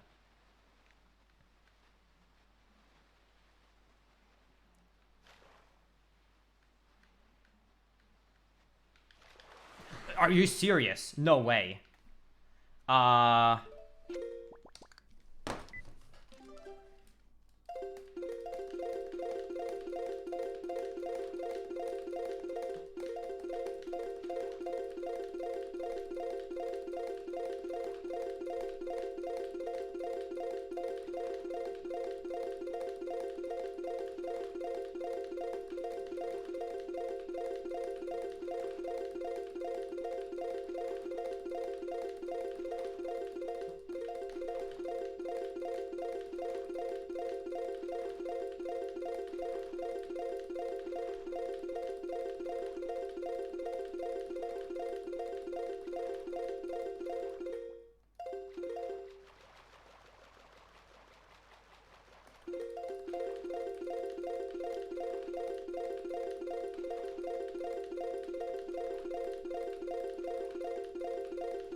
Actually probably could have save warped after I got a bit closer. But I was too far away from the save warp when I splooshed originally.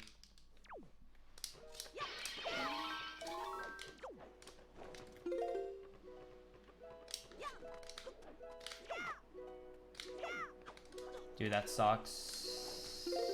Can I still record this?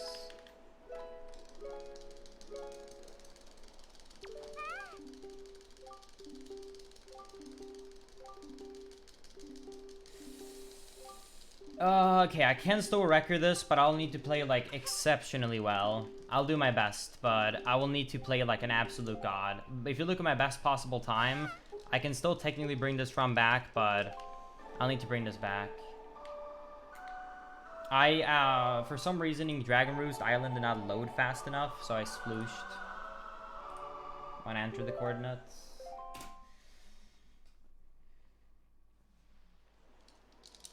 Yeah, technically I have a minute to spare compared to my sum of best right here, but I'll need to be stupid fast.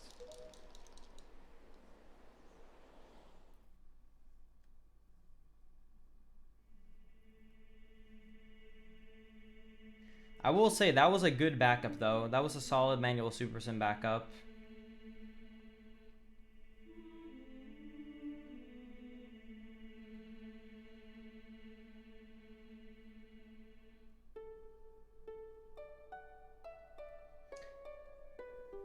It ended up because I got some second pauses already, it wasn't work. But so if I would have paused perfectly, it takes 30 seconds to pause buffer to save that.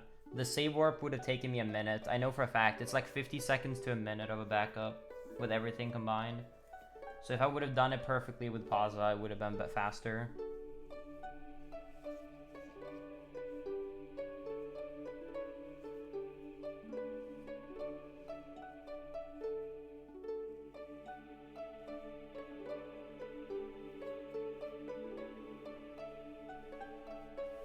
Yo, thank you, Bloody. I appreciate that. Do you ever reset when you go for a record? I do reset, but I try and keep as positive a mindset as possible, where I try and reset only if it's not possible anymore. So right now, I'm very tempted to reset, you're right, and I know a lot of people would. But if you look at my best possible time, it's 2:25:14, which means there's still a chance to get it. If I play well, because I only have to save 12 seconds. If I play extraordinarily well, I can still get it. And I find it stupid to reset then if I still have a chance. So, like, yeah, the odds are there's a higher likelihood that I'll play for 20 minutes or something, or, you know, whatever long. I mess something up, and I can't have enough a chance for it. But at least I gave it a chance. And at the same time, because I played more of the game, I'm going to get more consistent. I will say, though, Wind Waker HD records are getting tough. Like, it's so rough that I made one single mistake and that can be it. You know what I mean? Like, this is literally one mistake. A single mistake, and it's like, oh boy. Why do I have to play 2.5 hours of no jokes?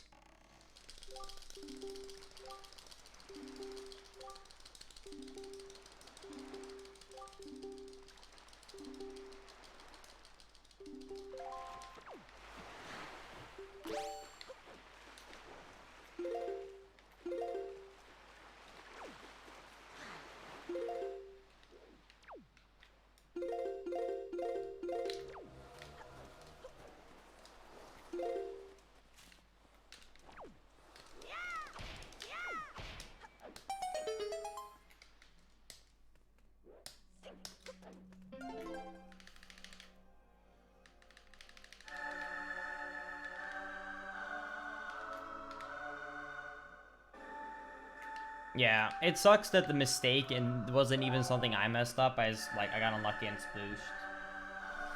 But yeah, it's all right.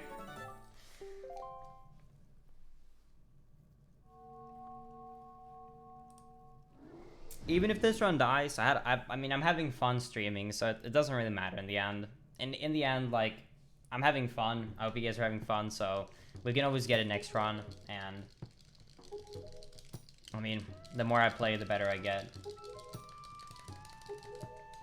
Yeah, it was the bottle curse, Shad. It was the sub 10 bottle.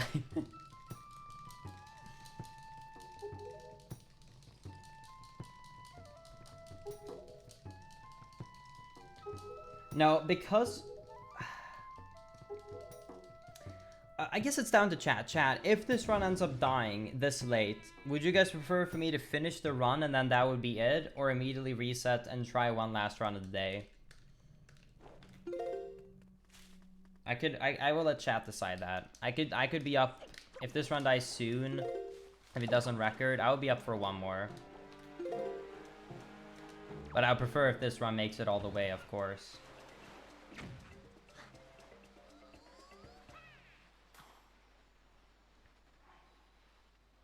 Linkus dub.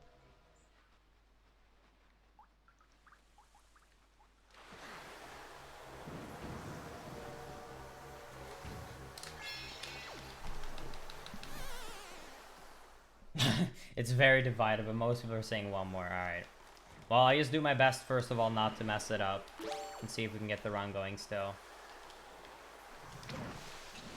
Nice, I got the double. If you shoot really close to the ice, you can actually get away the ice of the chest and unfreeze the island.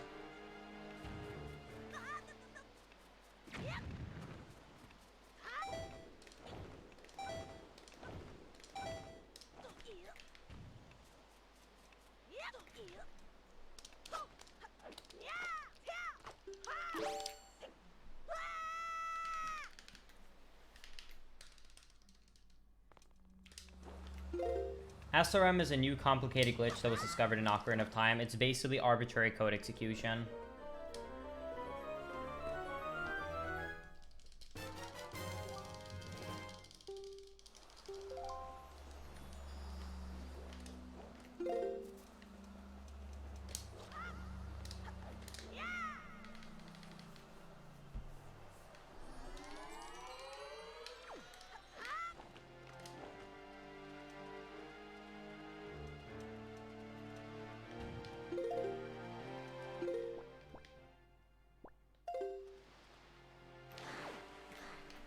Okay, got it.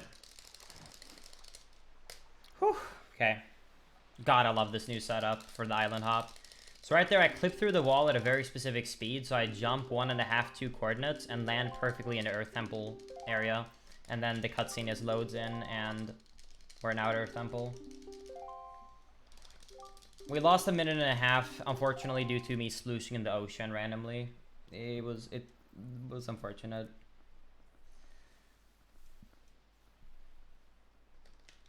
But we can still bring this run back.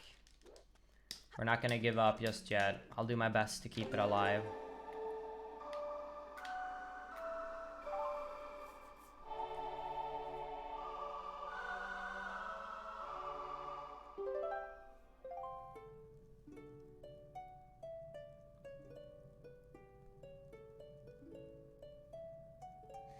Yeah, I think that in general, like Ace / like SRM is cool. For any percent, it sucks. I think for the longer categories, it'll be cool. But the any percent route truly sucks. It's 13 minutes. It's literally just intro cutscene, then Ocarina cutscene, then go into Deca Tree, get Slingshot, then do a setup, and then you teleport into the credits, and that's it. It's a cool glitch, but nice. But it really does suck.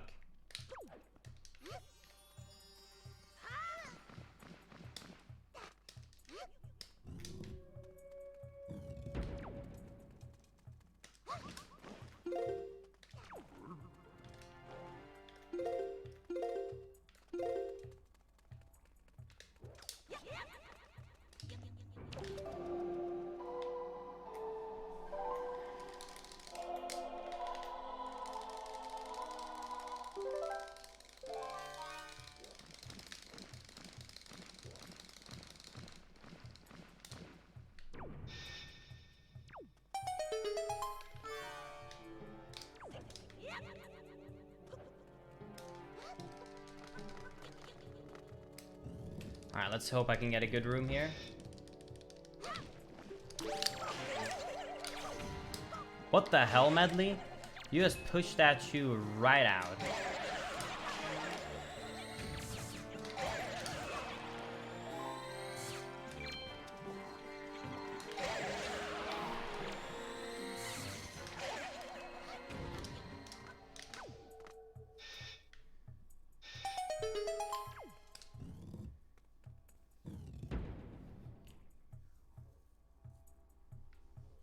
Yeah, also, okay.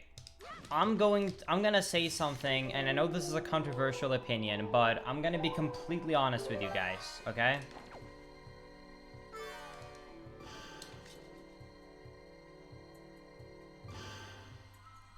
In my opinion, wrong warping into the credits does not count as beating the game. I don't think that wrong warping into a credit sequence counts as beating the game. I personally think you should beat the boss to beat the game. I don't think that it counts as beating the game when you just warp into the end of the credit sequence. So, in my opinion, it should be able to just be like, no, you can't do this, like just warp into the credits and count it as any percent, because it's not beating the game. At least in my opinion. Just going in the credit sequence does not beat the game.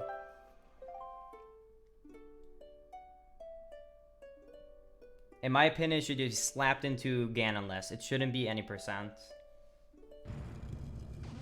This actually used to be a controversy way back in the day in Ocarina of Time community. Way back in the day, before they found the Ganondorf wrong warp, the one that's been used for a very long time now. The first wrong warp that was found that actually made any percent faster was called at the time it was called any percent. Now it's called Ganonless. You would wrong warp into the credits. People hated it from the start. Some people thought it was like, this counts. Some people didn't think it was gonna count. But it didn't really matter because really quickly we found a way to wrong warp to the end of the game and beat the game. So it became obsolete immediately. So it wasn't the fastest way to beat the game anymore. So it didn't have to be like discussed really thoroughly. Now it's very obvious that it's minutes faster to warp to the credits versus beating the game. But I do believe that you should go and beat the Ganon boss. Like, if you, like, wrong warp in the Ganon fight and beat him, sure. But just watching the end of a credit sequence, I don't think that's beating the game. And I do believe that should be changed from the 90% category.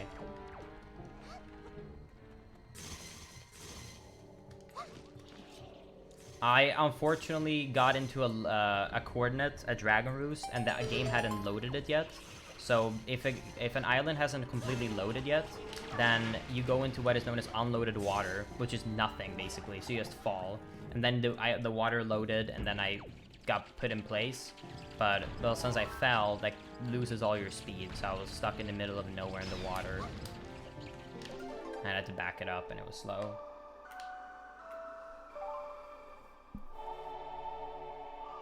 If I were to run this game, what would be the best category? If you have time, I would honestly say all dungeons beginner-friendly route with no manual super swim and not doing the absolutely hardest tricks. If you want a shorter category, then no manual super swim any percent.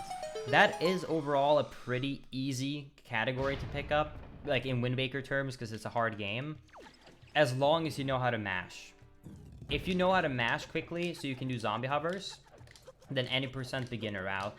If you're not good at mashing, then all dungeons beginner route.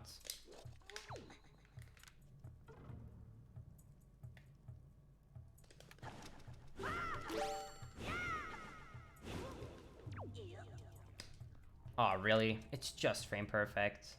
Damn it.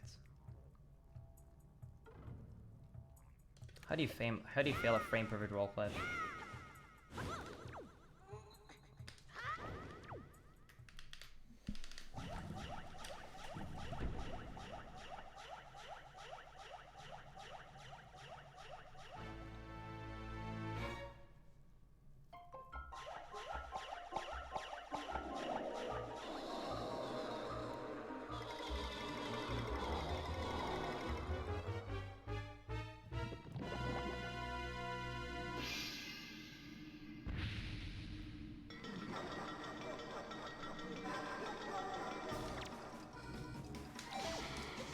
My Macy didn't warp anywhere, actually. It usually warps towards you.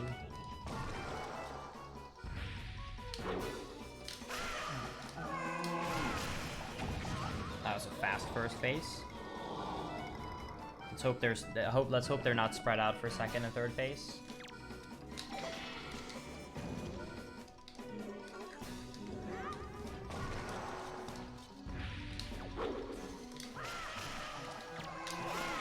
Beautiful. Really fast fight so far. Now we just need a good third phase.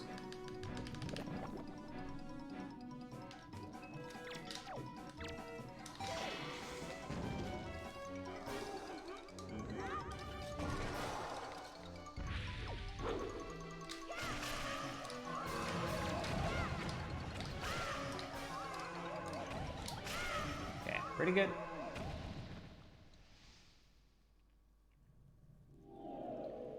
Good boss fight. Overall, that was a perfect dungeon. The only mistake was a second try roll clip, so that was overall really good. That was basically perfect. I should save some time here.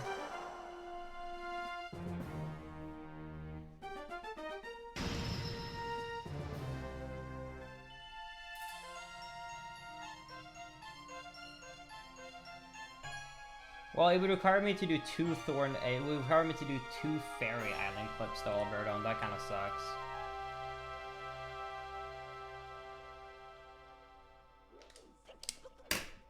Alright, we're getting back, Chad. We're back in the blue. Alright. Oh god, this is a gold? Oh no. Alright. Oh boy. Oh, this is nice. Alright. Let's do this. Come on, let's bring this run back, baby.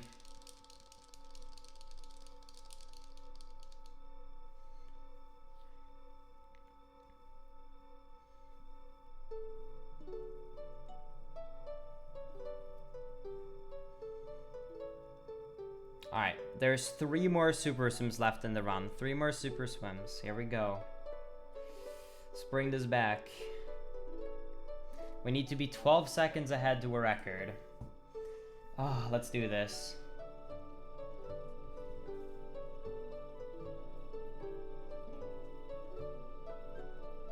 Oh, I didn't even realize because I went live so early. We've been streaming for 8 hours. I guess that means we've been having fun at least, but holy crap, I did not realize it's been that long. Dude, I'm so happy being back to Wind Waker HD. I've truly missed this category and game.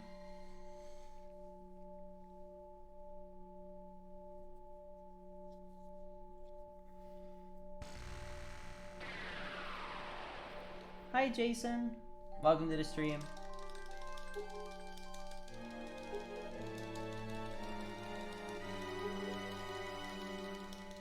Yeah, it's unfortunate I could be a minute and a half ahead, but I mean, we can improve it another day. I need to be negative. Benki, even though I was delaying myself in the water, I still splooshed somehow. Wait, you prefer all dungeons over Hundo, Mishakes? Sorry, my cakes.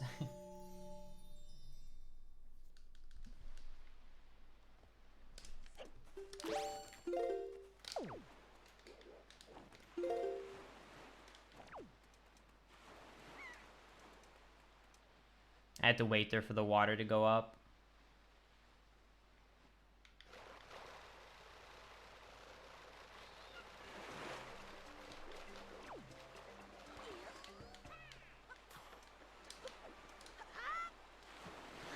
Heartfelt comment about love and friendship.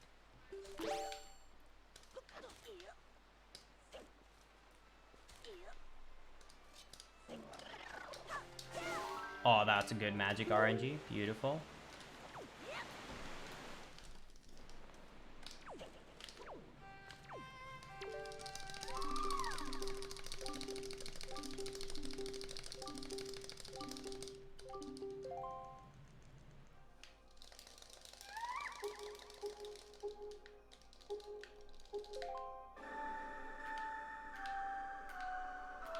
I like how the firefly is perfectly in front of my face. It was lighting up my face.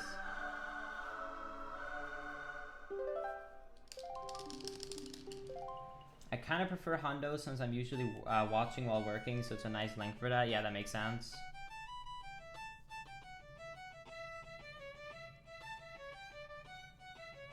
What happened to Medley? I splooshed, unfortunately.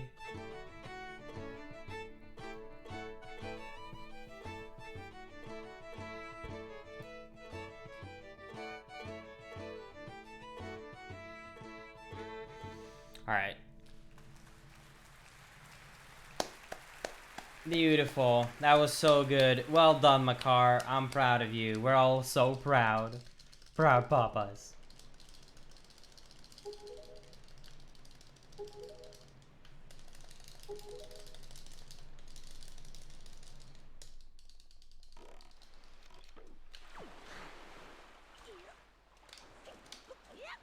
Rude, Alberto. What the hell? Capitalize the colon.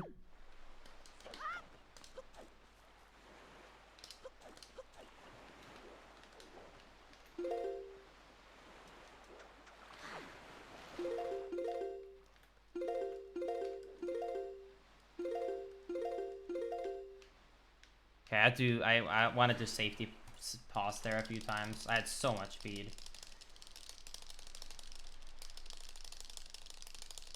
What makes it possible to skip some cutscenes by dying but not others? Number one, it depends on if the cutscene is triggered on entry of loading zone or if it's triggered by going into a specific area. On top of that as well, for a lot of areas, you have no other damage sources other, like, a lot of cutscenes are after you go through a loading zone. That's triggered by you walking into a loading zone. And the only form of damage we would have to take damage would be a bomb. When you get hit by a bomb, Link gets knocked up from the ground, which means that you can't enter the loading zone in the same frame the bomb knocked you. That's why, for example, Pikachu Cutscene Skip was found, because Pikachu Cutscene Skip, when you kill the last Chew, it doesn't matter where you are. As long, like, it doesn't matter where you are. Just a few seconds after you kill the last Chew, the cutscene starts. In a lot of situations, though, it's like, go through this loading zone, and then cutscene starts. And also, there's a lot of cutscenes where you don't get the flag that it's considered you watching the cutscene if you skip it. Only specific cutscenes are considered that you did watch it if you skipped it.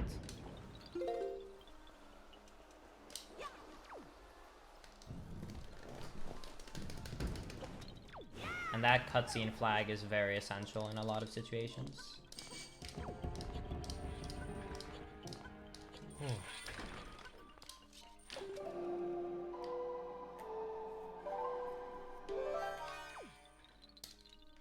Nice, Alberto. Great minds think alike.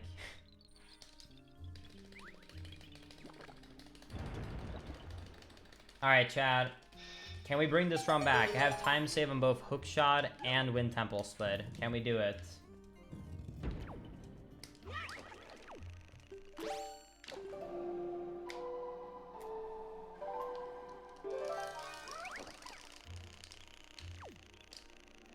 Three splits left.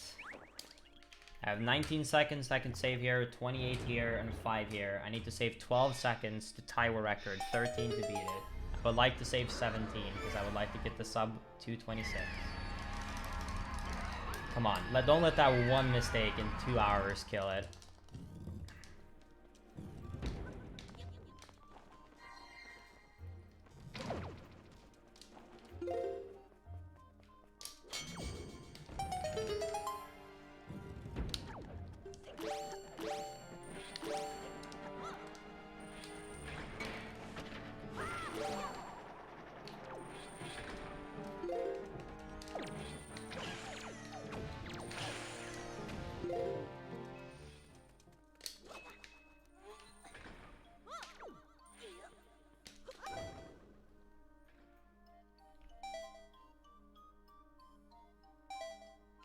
Now I'm kind of overthinking these roll clips. I'm scared I'm gonna fail one. They are frame perfect, but I should normally never fail them because of muscle memory.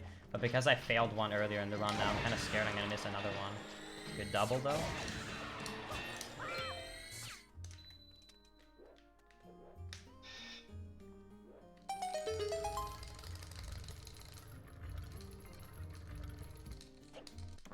Body armor. You already know I'm getting there in the perfect line.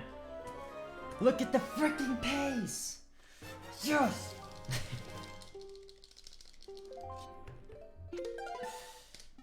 Skip the 113, dude.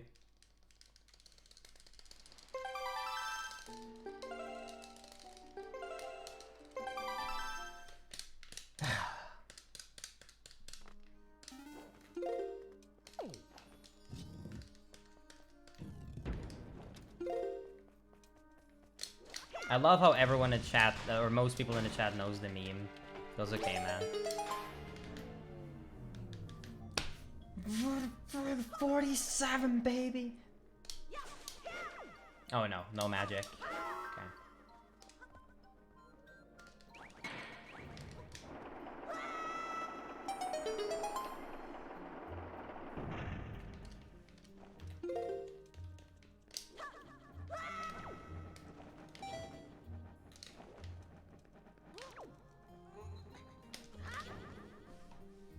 Alright, that was the last roll clip in the run. Okay.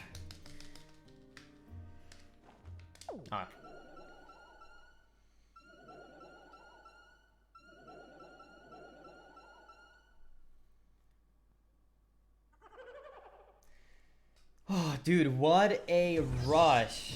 Dude, I'm typing a storm.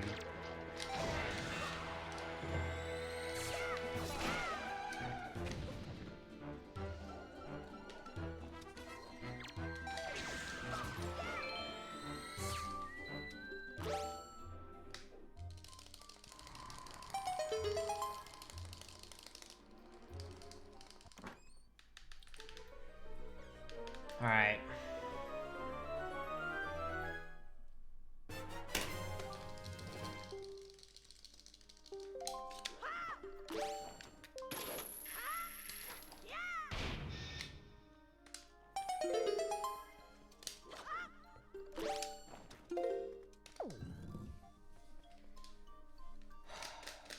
Alright, let's get this jump slash here. Okay. Let's not fail this stupid jump slash timing here with a bomb. I'll be very sad.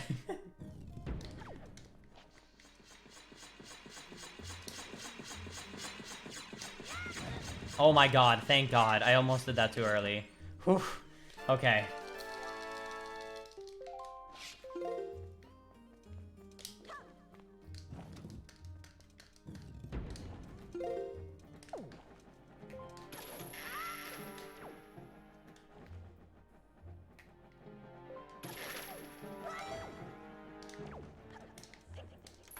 Oh no, there's nothing to practice on the medley split. The thing that happened here can happen on like any island. This run was completely like irrelevant from what happened last time on the medley split. The last time on the medley split as well, I just had too much speed and I happened to hit an island. That can happen on any super sim. It's not specific to this split. If it was a trick specifically related to this split, I would practice it. You're completely right. But it's just a general hitting something while super simming. That can happen on any super sim. It just happened to be that 2 runs on medley did it.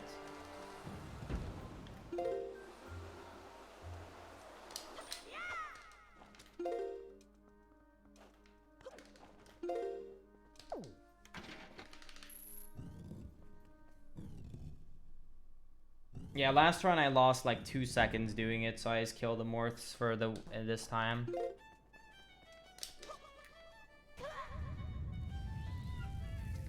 Yo, thank you, Chaos, for the Twitch Prime sub. Really appreciate that. Thank you, thank you.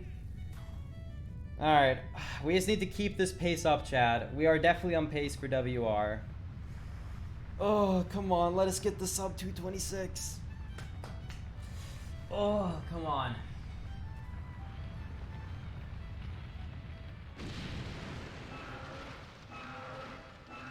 That is something known as a item slide, Raponti.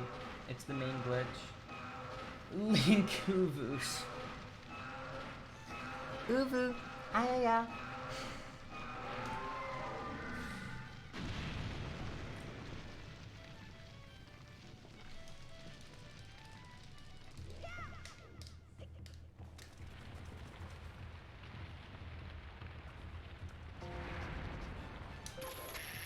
Oh, I can't believe I had. I thought I shot it late.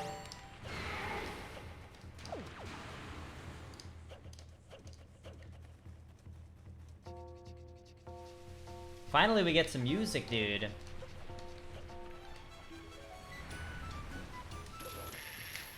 What the fuck?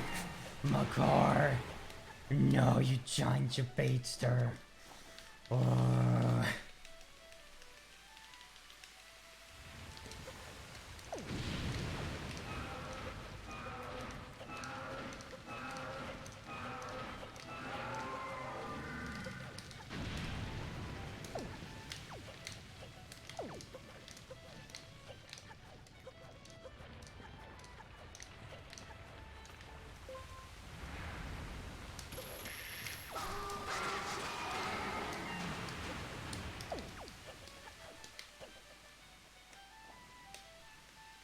Don't forget your squats every day, Chad. None.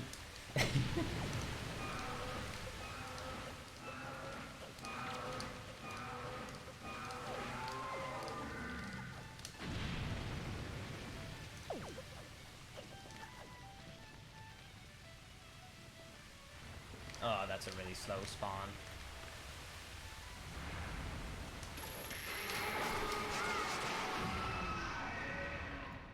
I'm gonna be super far away from the portal.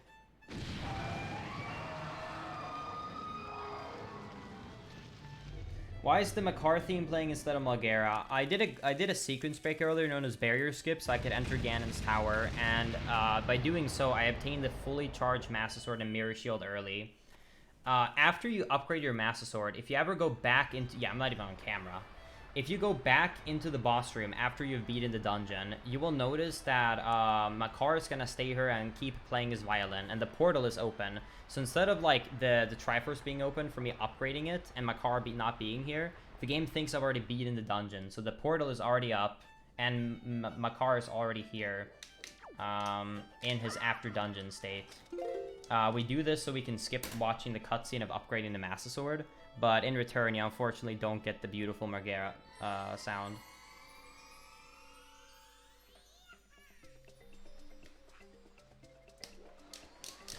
Yo, thank you, TNT, for the Prime sub. Really appreciate that. Thank you, thank you. Alright, let's get it. Let's get the 225, baby. Come on. Let's do it. Let's get this record back. Let's get this record back, boys. Come on, let's do it. Here we go. We got a PB today. We got a 226.16. Let's finish the day off with a beautiful record. Come on. One more super swim. Let's not fail this.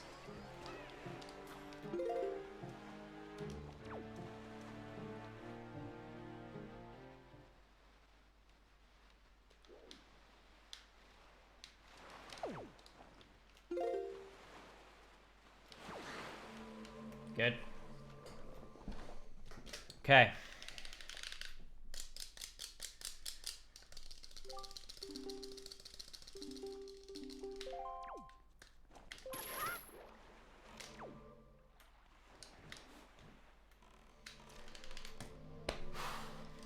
There should be it. There should, unless I fall down during the tower climb, there shouldn't be anything that difficult left. We already beat Pup again, and so it should be good.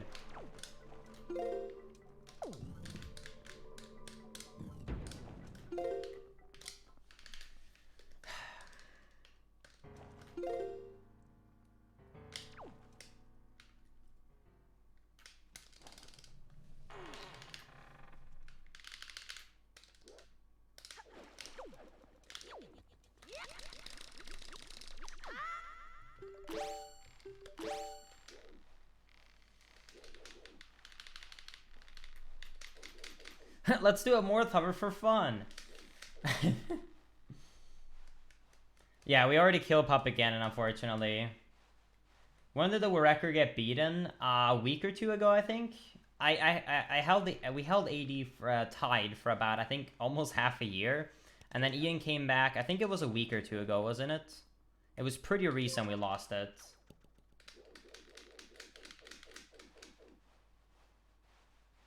I don't remember exactly when, but it's pretty recent.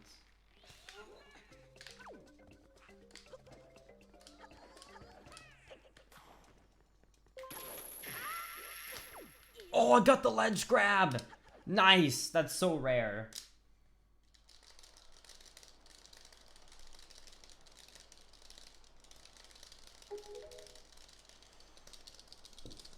That's fast.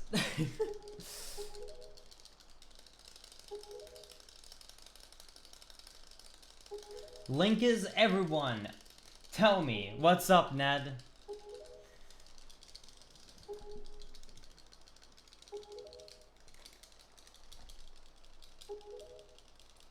Let's double check.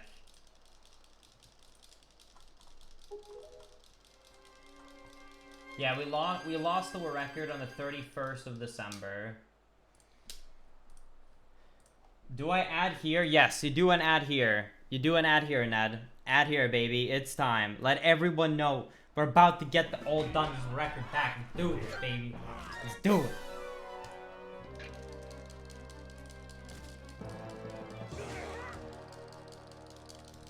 Let's do it.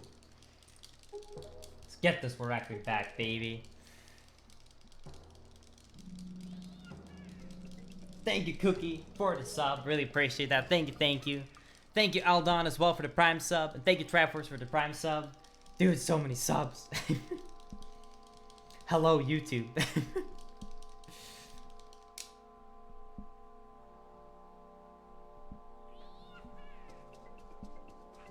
Thank you, Kieran, for the Twitch Prime sub as well. Really appreciate that. Thank you, thank you.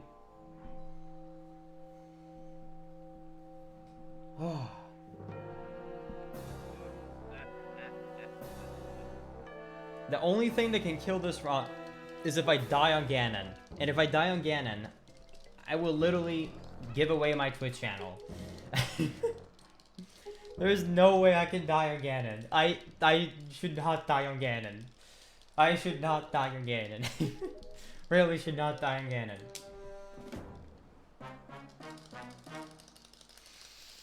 Will you sit down?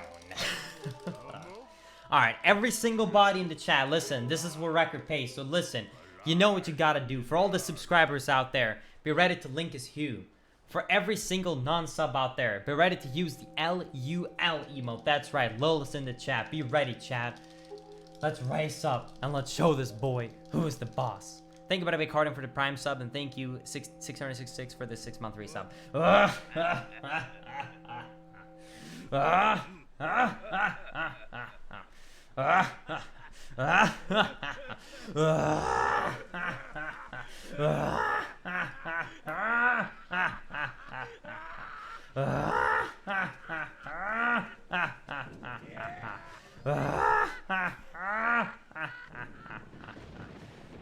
Linkus, you let's get it, dude.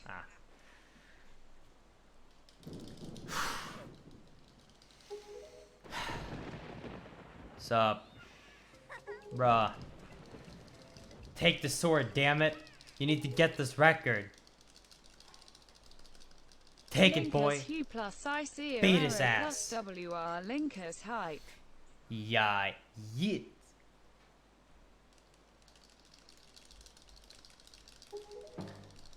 Thank you, Amethus, for this 30-month resub saying Linkus Hugh, let's get it, dude. And thank you, Joshua, for 9 months saying Linkus Hugh plus ICR equals. We're record hype. Let's go.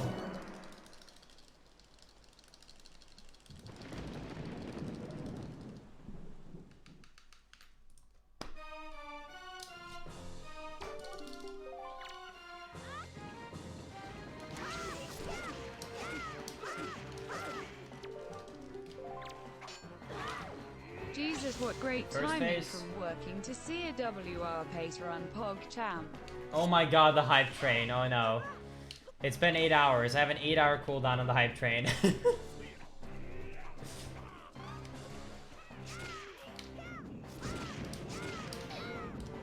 Do it, Linkus.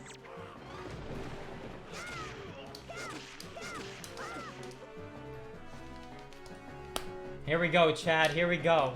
Even Twitch is feeling it. Here we go. Let's do it. Let's get it. Zelda! No, no, no, no, no, no, Zelda! No, no, no. What are you doing? What are you doing, Zelda? Okay, okay, okay, okay, okay, okay, okay. Don't scare me like that. Okay. September is now live? Oh my god. Okay. New Wind Waker HD all dungeons record in 2 hours, 25 minutes, and 37 seconds, baby. Oh man, she scared me real good right there. Don't do that, Zelda. Oh my dog. Oh, GG, dude. Oh man. Oh, alright, we got there in the perfect line, baby. Let's go. You actually scared me real good there, Zelda. Don't do that. Oh my dog.